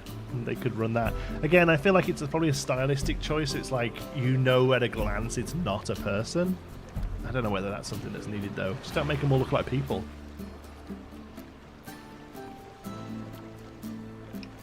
Put a path up there. Guys, you're talking insane. You're talking all the insanes. I quite like that. I don't mind that. Just a little something in the middle there. We'll flesh it out with some planting next time.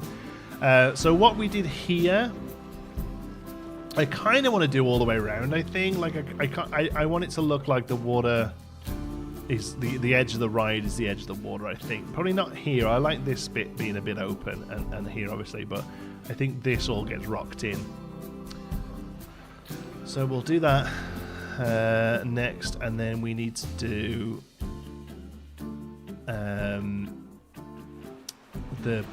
the bridge here and the queue line. So that's next episode. Is queue line. That's the end of that question. That's the end of the sentence. Okay. I think it keeps on the theme of low budget ride. Yes, exactly. Like this is high budget for Pinewood, but still relatively low budget overall. Like in the grand scheme of things, this is low budget still. You know, like this is a big expansion for Pinewood. You know, but it's an off-the-shelf coaster. This would probably have been, you know, this would be like a $20 million expansion or something like that. You know, I don't know. I'm not really good on the numbers and that sort of stuff, but yeah.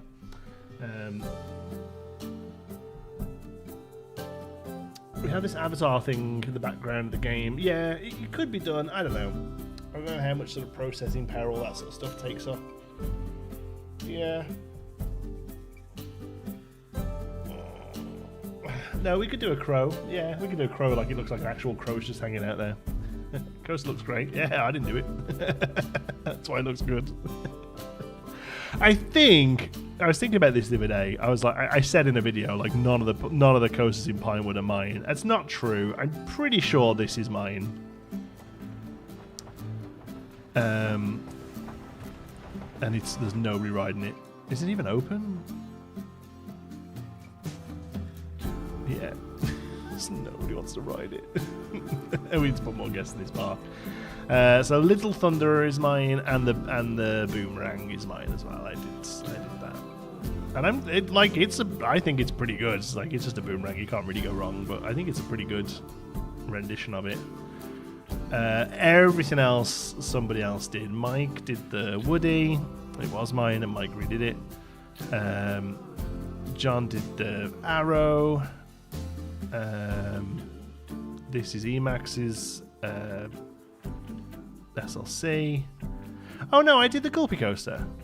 Yeah, I did that, I think. You can tell I did this because it looks like nothing that's ever existed. But that's fine. Ooh. Yeah, it's fine. The jaunty jaunt. Yeah, the jaunty neck snapper.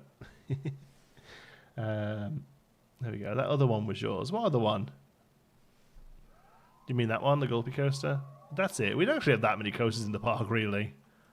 1, 2, 3, 4, 5, 6. Oh, perfect. Yeah, 6. I only got 6 coasters in the park, and 2 of them are real kiddie coasters, and 3 of them are off-the-shelf models for the most part. How much left to do? All right. One of the live streams I want to do is like a snagging episode where we just go through and look, but I'm pretty sure all this is done. I'm pretty sure that area is complete. I've just realized I know where all 500 people are. Watch this. Oh no, I think I closed it because everyone used to pile into this. I think I might have closed it down. Oh no, it's open. Oh, I thought everyone... Oh yeah, no, there they are, look. Yeah, there they are. Where's the line? Yeah. Only thing in the right. Only thing with a line. Although it's better now. That's right, because I only had one coaster track. That was it. I only had one car on here. So now these things somehow get chopped by the door, but you know, whatever. There you go. Yeah. He doesn't look too happy about it. Whoop. This is a bit weird. He's just on his own. I've been there if it had AC. You wouldn't have to worry about it. This is the UK, pal. Oh dear. Oh dear. So like, yeah, that kind of thing, right? Like that's we need a week where we just go over and find things like that. So, pretty sure this entrance area is fine. Happy enough with all of this. This is all good. Really happy with this still. Still think this holds up really well. Down here. Kind of love the look of the thing going over here. The gap in the roof is the AC, yeah, and a water ride as well for the most part. All of this is good, I think.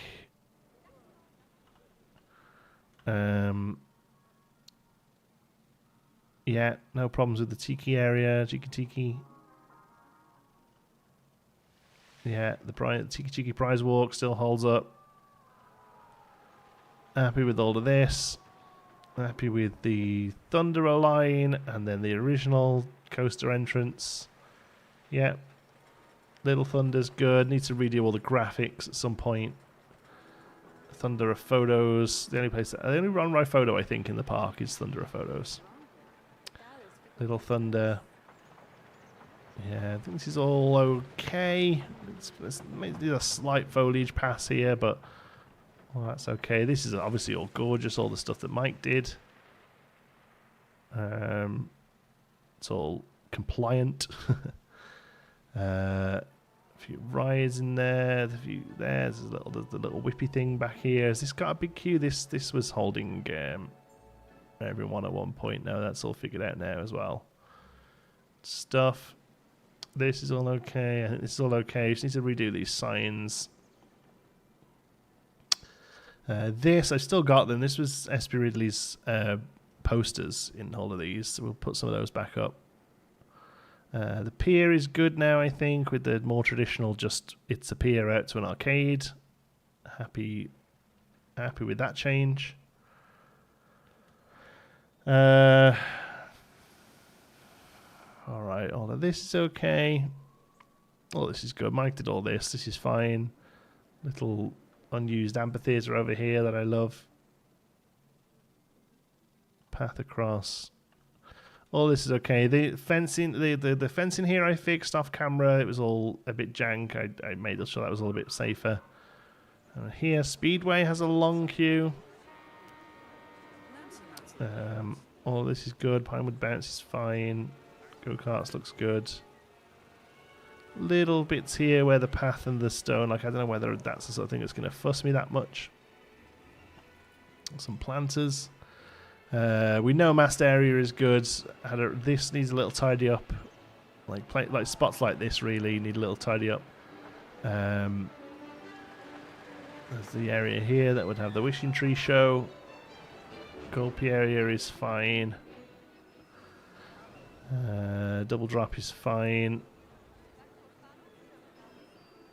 Gulpy coaster is fine. Had some issues with the Gulpy coaster recently. The station had disappeared, but managed to get it for an old save file.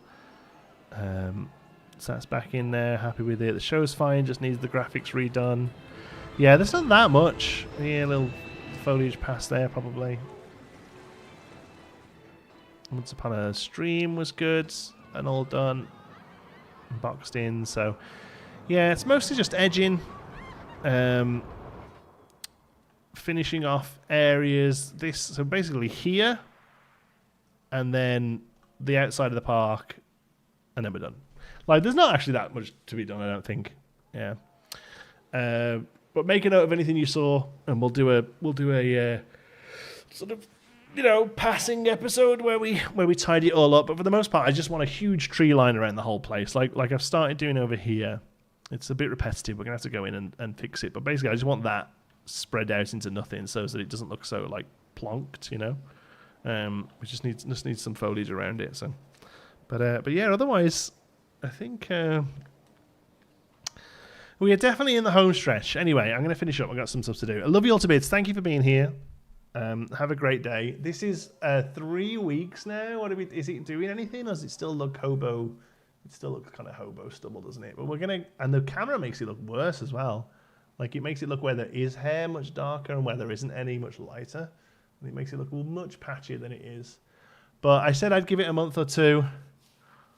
So we'll see. Is my DeLorean still in the car park? Should be. I don't think I took any of them out. Yeah, there it is. Oh, Kelbell. Somebody else had a DeLorean as well. Although they might have moved around as I moved stuff around. Yeah, look, I got a missing truck. Missing truck. Yeah, oh my god, we got to fix all this sort of stuff. Yeah. All right. We'll get there. Looks horrible. Thanks. Yeah, I think you're right. I said I'd give it 2 months to see, but at the minute, yeah. Cowboy was missing below, but we can change that. Remind me next time we're on. All right. Where's my thing to finish streaming? No. Yes. Cool. Love you all to bits. Till next one. Be good.